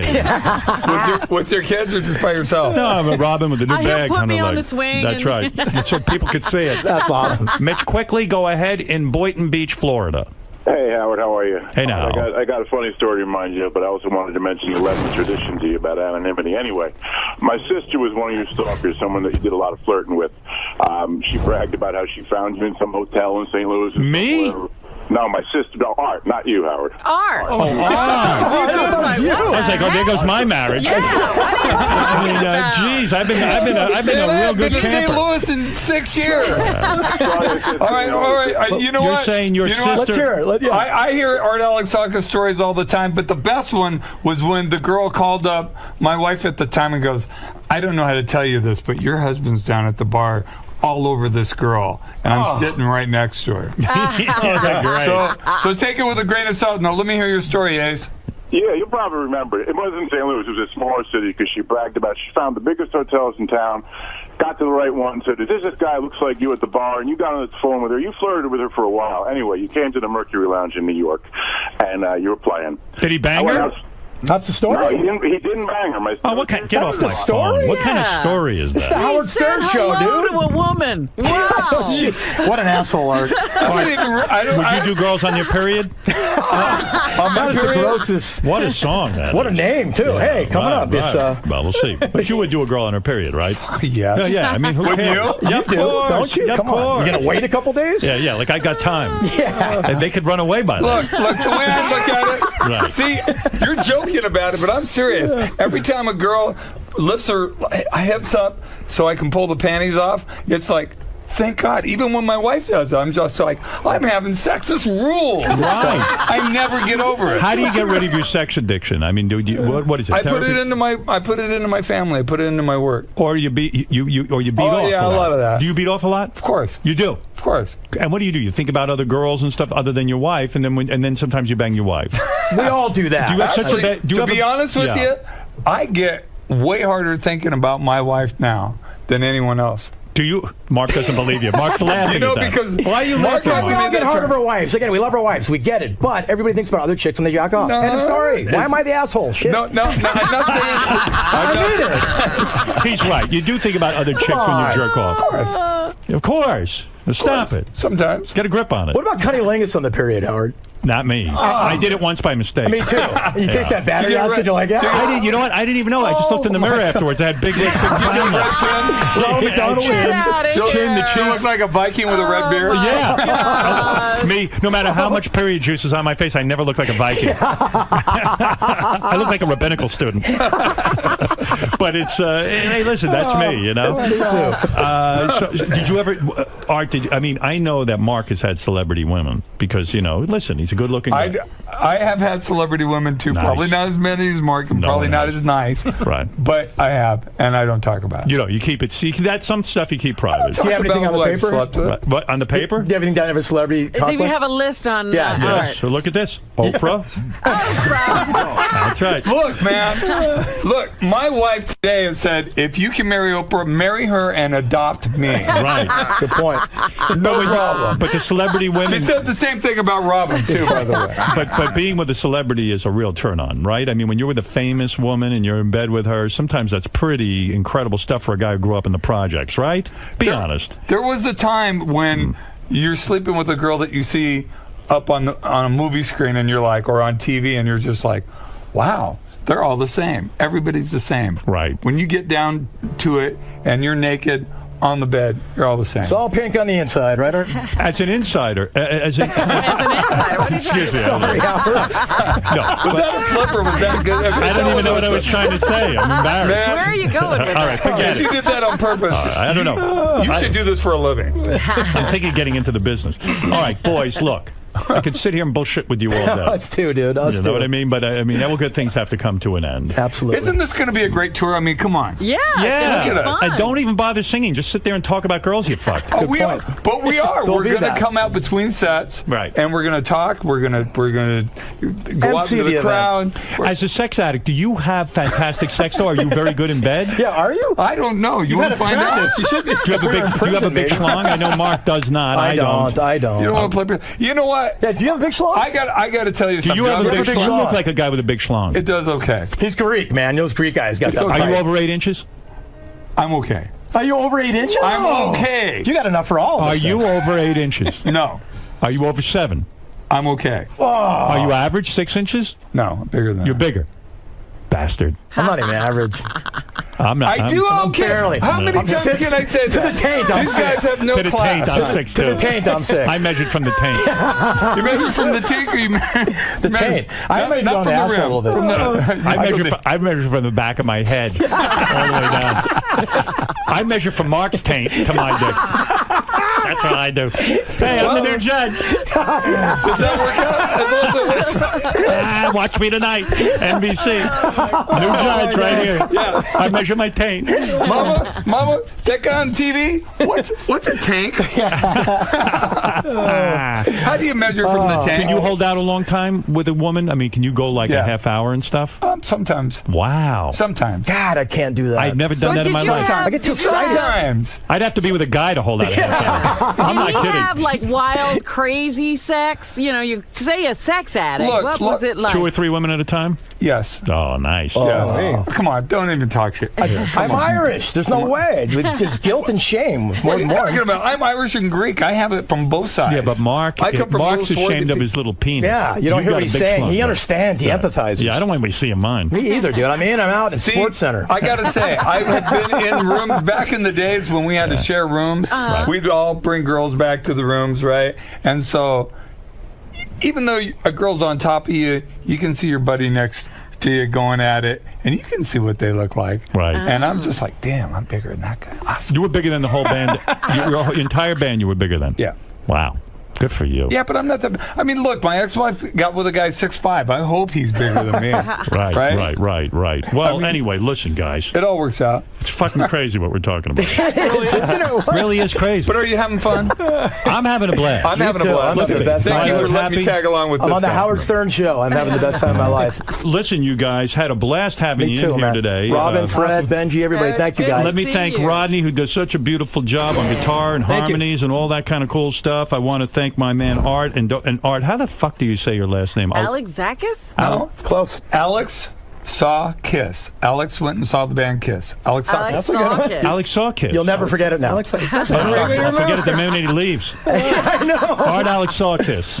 Well, Art from Alex Zakis. you might forget my name, but you won't forget my hair. No, I love you, man. There you Art, go. you got so many great songs. Mark, of course, Mark McGrath, the great Mark McGrath, on the Summerland tour. All the guys. All right, boys. Oh, that was so fun. Finally got to your. I spend my entire day walking around with my iPhone with Howard on, so to be in here is the greatest. The greatest. And it's like an old friend, too. What do you think?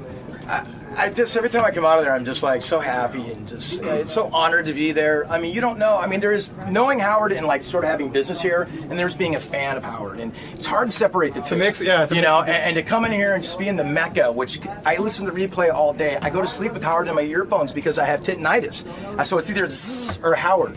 And I just, it means so much to me to be here. We're so thankful. Does everybody in every band that's in your 40s, do we all have tinnitus? Oh yeah, no, we do. Somehow I don't. And I'm the only one. He's the only guy who's been here. I don't know. It's drums, but anyway, it was an honor to be here. Howard and Fred and Robin. It was good. Robin was very involved today, which was great. And I was just she's always involved. She's great. Yeah, she's awesome. And Art, you were great, dude. It was interesting. I usually go on by myself and having you seem very relaxed. I don't know. I mean, just be yourself, right? It's what we do. You're fantastic. But no, Howard, it's fun with Howard because you never know where he's going to go. Well, thank God he likes us. If he didn't like us, it would be, if he didn't like us, we wouldn't be here. Yeah, that's for sure. We wouldn't be back. It's not like he needs guests. I've heard him have people on that he doesn't necessarily like. I know, but not more than once. It's a hard time for him. Not over and over again. Yeah. It was awesome, Lisa. It was fun. Love the tissue song. That was not too bad. We know how important. Did you get to the tissue line? I didn't hear the tissue. Did you not the tissue, but it's the jacking off. Just jacking. Tissue and jacking off kind of songs. But we're part of sort of that history of playing these songs as bumpers with Psychedelic B. And we're like, God, we hope this is good enough. They laughed enough to be part of that best of bumper coming in on a Tuesday. So. It was disturbing learning it. Let me tell you. It was fun. Yeah. Mark, the weirdest thing is rehearsing that for 9 hours. Yeah. Mark, you've hung with Howard through everything. I mean, he drops it down to 3 days a week. You say, I'm still on board. I'm still with him. He goes to AGT. You support him. Yeah. Can Howard do any wrong by you? Not for me. Howard really can't, unless he goes and kills somebody or something. I just. Well, it depends who he kills. Well, yeah, that too. I mean, I just love the guy so much. I love the essence of Howard Stern. Nothing to do with anything he can do for me. I just love the guy. I love the way he thinks, what he's about. I love his take on things. I was never the biggest the strippers and the midgets guy. I like how Howard views the world. I share a similar view. I mean, I shamefully say I get my politics from him. He's my Jon Stewart.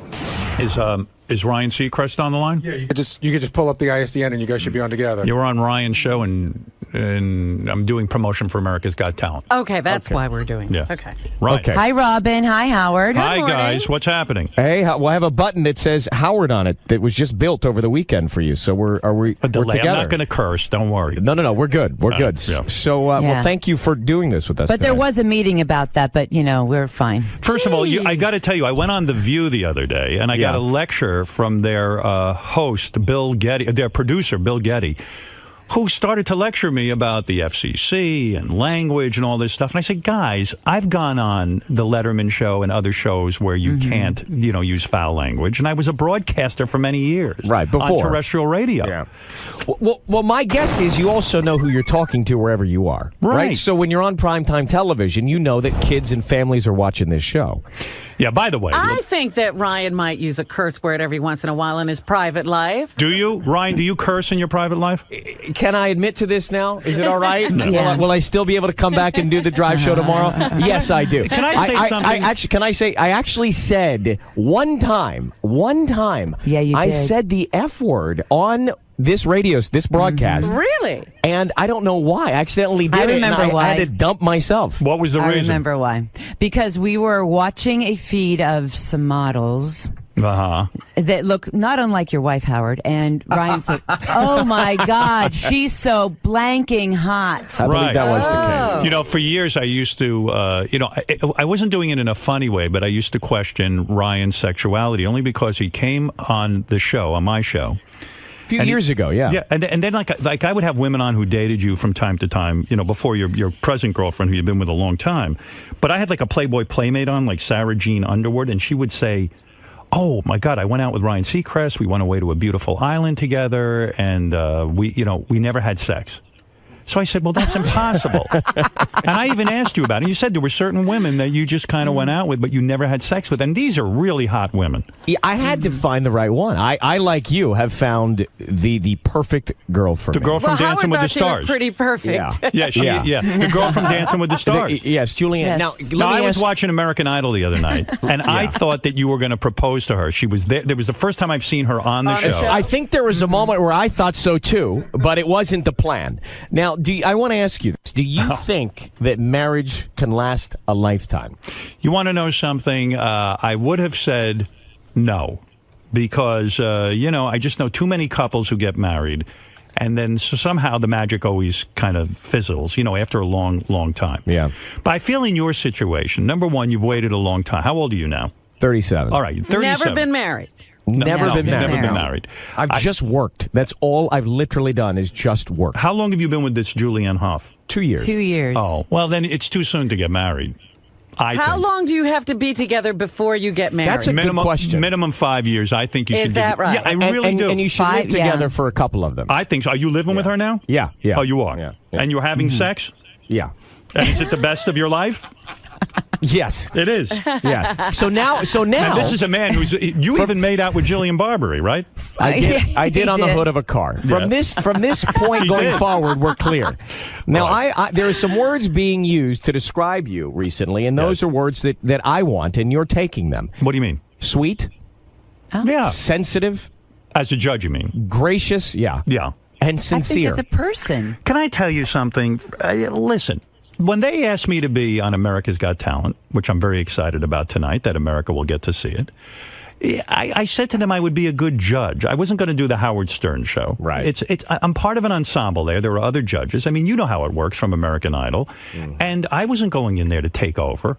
I was going to go on there and ostensibly, because I watch all these judging shows, and be a good judge.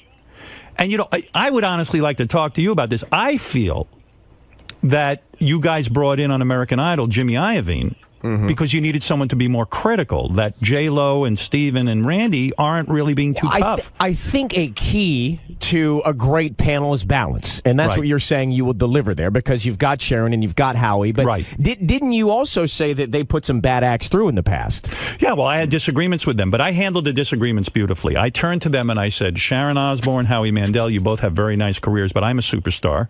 I have a huge career. I make 50 times more money than you. And if it's going to come down to it, I'm the deciding factor here, not you guys. And they said they laughed at me, actually. They didn't even pay an ounce of attention to me. This brings me to my title for both of you. Go ahead. Yeah, but Ryan. You are Howard and Ryan. You are Mr. and Mr. America. Yeah, well, I am Mrs. America, actually. Yeah, she was on a book cover that way. But Ryan, my whole attempt with this America's Got Talent was to go on a show that I enjoyed. I love the show. You watch all these shows, I watch all of them. Right? I watch Idol, I watch That's why we're so much alike. I had no idea. I'm addicted to The Bachelor, too. Yeah, I love all these shows. And so I told you, my TiVo is like, thinks I'm a 30-year-old woman. Right. And I love the show, and I love America's Got Talent, and the opportunity to go on there and be a judge was huge for me. I think I'm unique in that I'm not trying to imitate any other judge.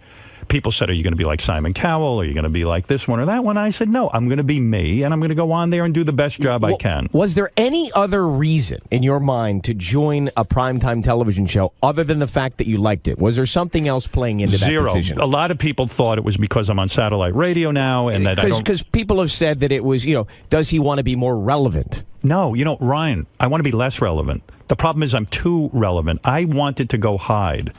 I really did. I wanted to slow down in my career. I like my sort of satellite radio audience. I'm very comfortable here. I don't have FCC. I don't have no regrets going to satellite. None whatsoever. If you were on satellite, you'd be the happiest person in the world. I'm pretty happy. Well, yeah, but with what I do, it's different. It's different.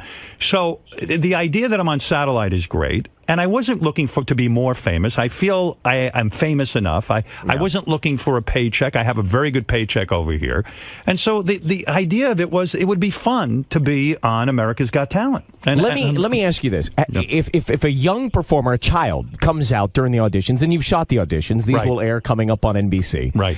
A child comes out, a child performs, and maybe they hear something that's not so great, and they cry. Did that happen? Yeah, I had a 7-year-old come out. He was a rapper. He destroyed this poor Okay, no, I didn't destroy. No. Did you make him cry? Yes. Did you feel bad? Child crumbled. Yes. Did you feel bad? Okay, let me tell you what happened.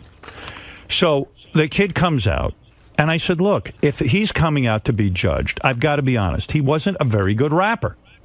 And my fellow judges were not hitting the X. I hit the ex. Now, they all felt the same way I did. They didn't think he was very good, but they were being polite. Now, listen, you can't be always so polite. I hit the ex. He seemed okay. I started talking to him, and he burst into tears. You know how you can see kids just sort of, they well up and crumble? That's what happened. Listen, I have kids, and I'm a human being. I felt awful. And right then and there, I questioned why I ever became a judge. And I don't even... Guys, it was like a spirit lifted me out of the chair. I got up on the stage. Don't even ask me how I got on the stage. It's like I just walked up. I know you're not supposed to walk. I walked up on the stage. I hugged him. Aww. I put my head down on the floor and started banging my head into the floor. I said, what have I done? I don't want to make this kid cry. And then, because I'm the honest judge, I put the kid right through to the next round. Well, that makes me happy. Yeah. I think that makes all of us happy that you felt bad and that you changed your mind. No, look, I'm not a monster, but I will... Listen, Ryan, I've said this before. And I say this about J-Lo a lot, and Steven and Randy. You're doing a disservice to the contestants if you're not honest with them. Because, you know, when everyone goes, oh, you're so great, you're a superstar, that's a disservice because these people aren't superstars. Or it just wasn't that good for me. Right. That doesn't tell the contestant where to go or what they need to do. Because, Ryan, think of it this way. Mm-hmm. If you're a guy on one of these shows or a girl, you haven't become a big star for some reason. Some of these people are almost 30 years old. Some of them are 40 years old. Right. They haven't become a big star. Something is wrong. Think about it. So if you can say to them in a constructive way, something is wrong with your act. Focus your energy elsewhere. Yeah. Sometimes I say to them, there's one audition we had. My father was in the audience. My father used to yell at me all the time about my radio career. I brought my father up on stage to yell at the guy auditioning because he had no business being in show business, and my father gave him a lecture. Do you still seek parental approval? Absolutely. Is that what drove you early on? I'm 58 years old, and I'm still waiting for my father to approve of me. It's awful that I live my life like that, but that's one of the things that drives me. And Robin, has he changed at all since he started AGT? No, he hasn't changed at all. I thought it was a perfect fit because he'd come in after the show and be screaming about what Howie or Sharon did the night before. Right. Yeah. So he might as well be there. He was doing this anyway. The greatest thing is when they get, we debut tonight, but when they get to these elimination rounds where you go to Las Vegas, much like American Idol, you have these elimination rounds. I got in that room. I'm screaming and yelling because I have my favorites and I want them all in. And I know I'm right. Ryan, I swear to you this is true.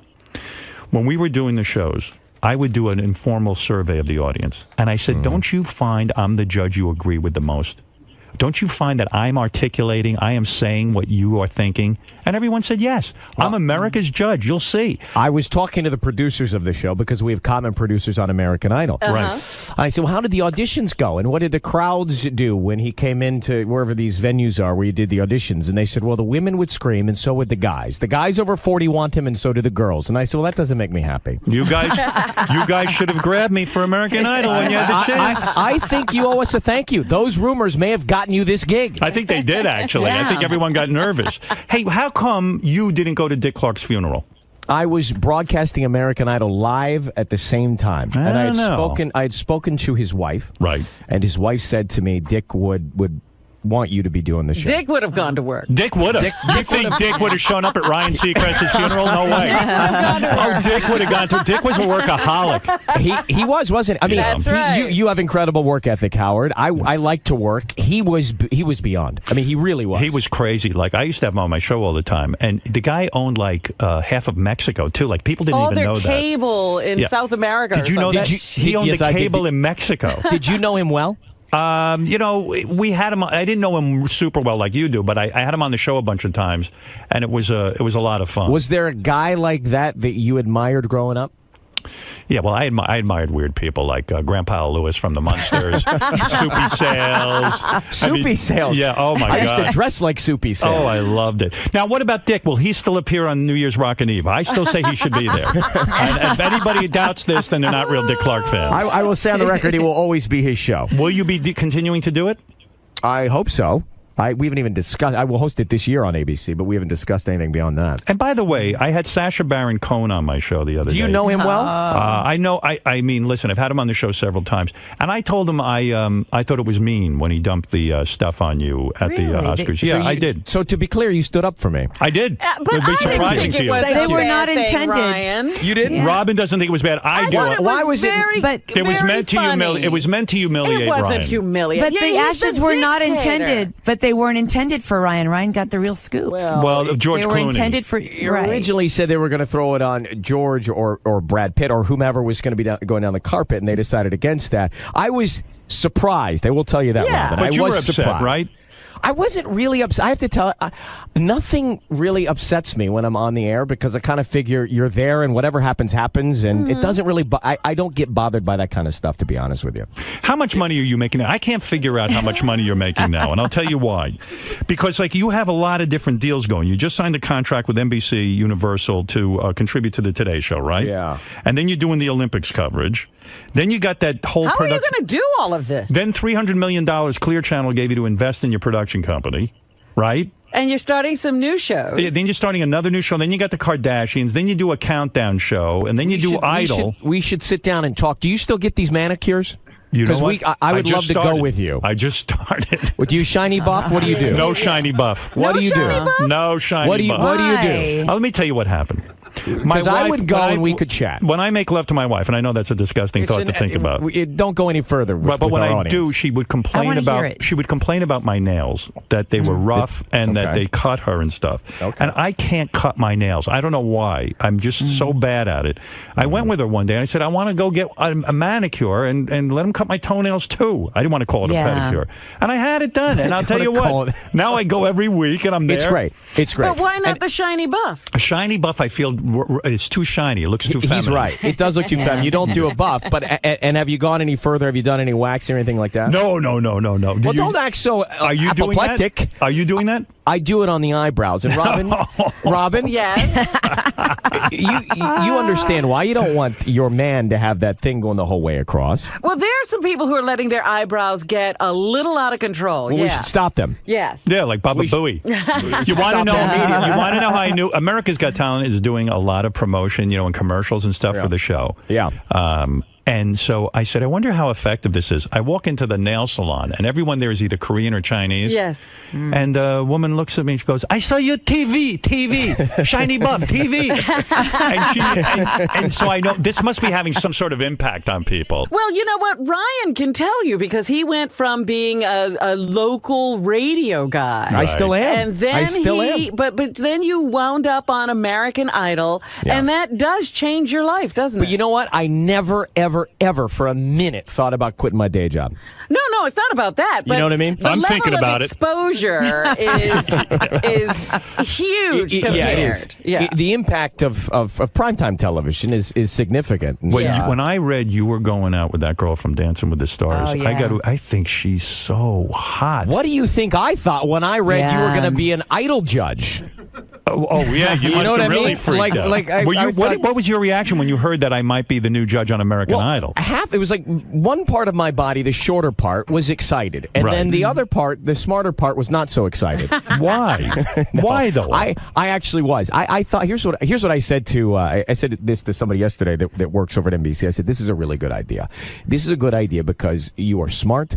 You know how to broadcast. You have an audience, and you will bring in a new audience, and it's and it's unexpected. And it's unexpected. Yeah, so I wish you. I really genuinely wish you luck with this. I don't know how long will you do it? I don't know. I'm trying it out this year, and I want to see if America likes it. Then that would influence. So you have a year deal? I have a year deal, and then sort of like an informal thing where if I come back a second year, they've set up some kind of parameters for the talk. And do you like Howie and Sharon and I Nick? love Howie and Sharon. Howie has, I've been a fan of Howie's for years. I love Howie since the old days of Merv Griffin. I mean, this is a guy who's been around and he has a huge, successful career. Very quick. And, it's great when he comments on comics, especially because he knows that end of the business. And Sharon, is one of the most ruthless managers in history of show business. And she is terrific. And really, I'm just having a lot of fun. I love Nick Cannon. You know what? I have a style tip. What? Go ahead. Oh, this will be good. Okay. Howard, you Yes. have beautiful eyes. Why do you wear your sunglasses? I You wear need those- to show your eyes all the time. I wear them because I can't see anything, and if I wear regular glasses, I look even uglier. Well, I actually like the ones he's wearing. I'm wearing kind of like I take them off during the show once in a while. What though. color are you your can eyes? see through them. The color of my eyes are blue. That's beautiful. Right, and it's they're gorgeous. great. That's beautiful. I'm well, gorgeous. let me add and pretty eyes to sensitive, gracious. and One of the sweet. things that I hate about being on this new television show is that I don't like the way I look. I'm not a handsome guy like Ryan. So I feel bad for the ladies that you have to look at me, but I'll make up for it in being a wonderful judge. Yes, you will be charming. Will you watch the show back? Will you watch it? Oh yeah, I haven't seen it. I can't wait to see it tonight. Oh, I've seen it. You panic in an elevator apparently in San Francisco. Oh, you saw it? Yeah. You saw a copy of the show He that's has airing connections. tonight. Yeah, you haven't seen it? And they put the panicking in? No, I made that up. You want to know something? You got to hear the Did truth. you panic? Not only we were in an elevator in an old theater. Oh my goodness! Howie Mandel's mother is in there with us. It's a packed elevator. And you ran over her. I literally ran over her to get out. stop. Like, on the Titanic, you always say, hey, if I was on the Titanic, would I let the women and children go first? I know I wouldn't. I ran right over Mrs. Mandel. Are you kidding? Oh, my God. Howie goes, oh, my God, you just ran over my mother. I go, hey, she's slow, and I want to get out of here. My life's very important. She's lived a full life. Hey, guys, we've got to take our break. Thank you very much. break. Good. I know. Sorry. Listen to Show Radio. Plug Sirius Satellite and America's Got Talent tonight. That's all I wanted to say. AGT on NBC. All right. Good Thanks luck, a lot, my Ryan. friend. Good Thanks, luck. Robin. Bye, Thank Howie. you. Bye-bye. Bye-bye. Bye. With Ryan Seacrest. That's good promotion. He's got a pretty big audience Yes, in LA. he does. Yeah. And that's terrestrial radio. Yeah. When I was all delightful and everything, then all his female audience will go, hey, he seems he's fun. not so bad. Yeah, he wasn't so I'm horrible. going to give him a shot. Yeah, I'm gonna watch that show tonight. Suck him right in. Yeah, I think I sucked him in.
Hey, Tenacious D, Jack Black and Kyle Gass are here. Kyle Glass. Kyle Glass. Yeah. Which is he, Gary? Glass or Gas? Gas. Spell it. G-A-S-S. Well, how come on your sheet you got Glass? I don't know, Bull. I don't know. It's just another one of those mistakes. You guys got to spell a guy's name right, so I look intelligent. After all, I'm a judge. Didn't you think Jack would sort of drop that whole Tenacious D thing once he became a big movie star? Yeah, he's got a whole rap about that. Yeah? Yeah, and they put out the Tenacious D movie, and it wasn't like this huge smash movie and everything, but he's very committed to the Tenacious D, and they have their hardcore fans, and I thought the music was actually really good on the new album. Yeah? Yeah, like it's good musically. But he's not going to be a rock star. He's got a whole theory on all that. All right. Let him come in and tell you. All right, man. You don't know about the D, man? All right, dude. All right. You don't know about the D? Jack Black and the Tenacious D are here. No, Let's bring Jack them in. Black is Tenacious D. Him and Kyle Gass. Gotcha. They're the D. We're going to bring them in. They're going to rock your fucking socks off, Ronnie. We're going to bring them in, okay? Yeah. All right. JB. KG. How do you do? It's Gas, by the way. I know, he's calling you Kyle Glass. Man, that's when you know you've made it. He thinks you're related Really good. to the great Todd Glass. Yeah. Or Ron Glass. How are you Or fellas Philip this Glass. morning? Really good. Really good. Feeling good, feeling strong, a little on edge. You know, it's always a little nervous time when you're going on Howie. But of course. Because I was starting to think that Howard had finally begun to understand the D, and then he called you Kyle Glass. Yeah, that was that brought me right down. I can't deny it. But he did say that he liked the music. He did say that the music was strong. It's always weird when you get here and you sit in the green room and immediately you hear them talking about you. Yeah. And they're saying, why are they still doing Tenacious D? Well, no, the music's actually strong. Yeah, but he's not going to be a rock star.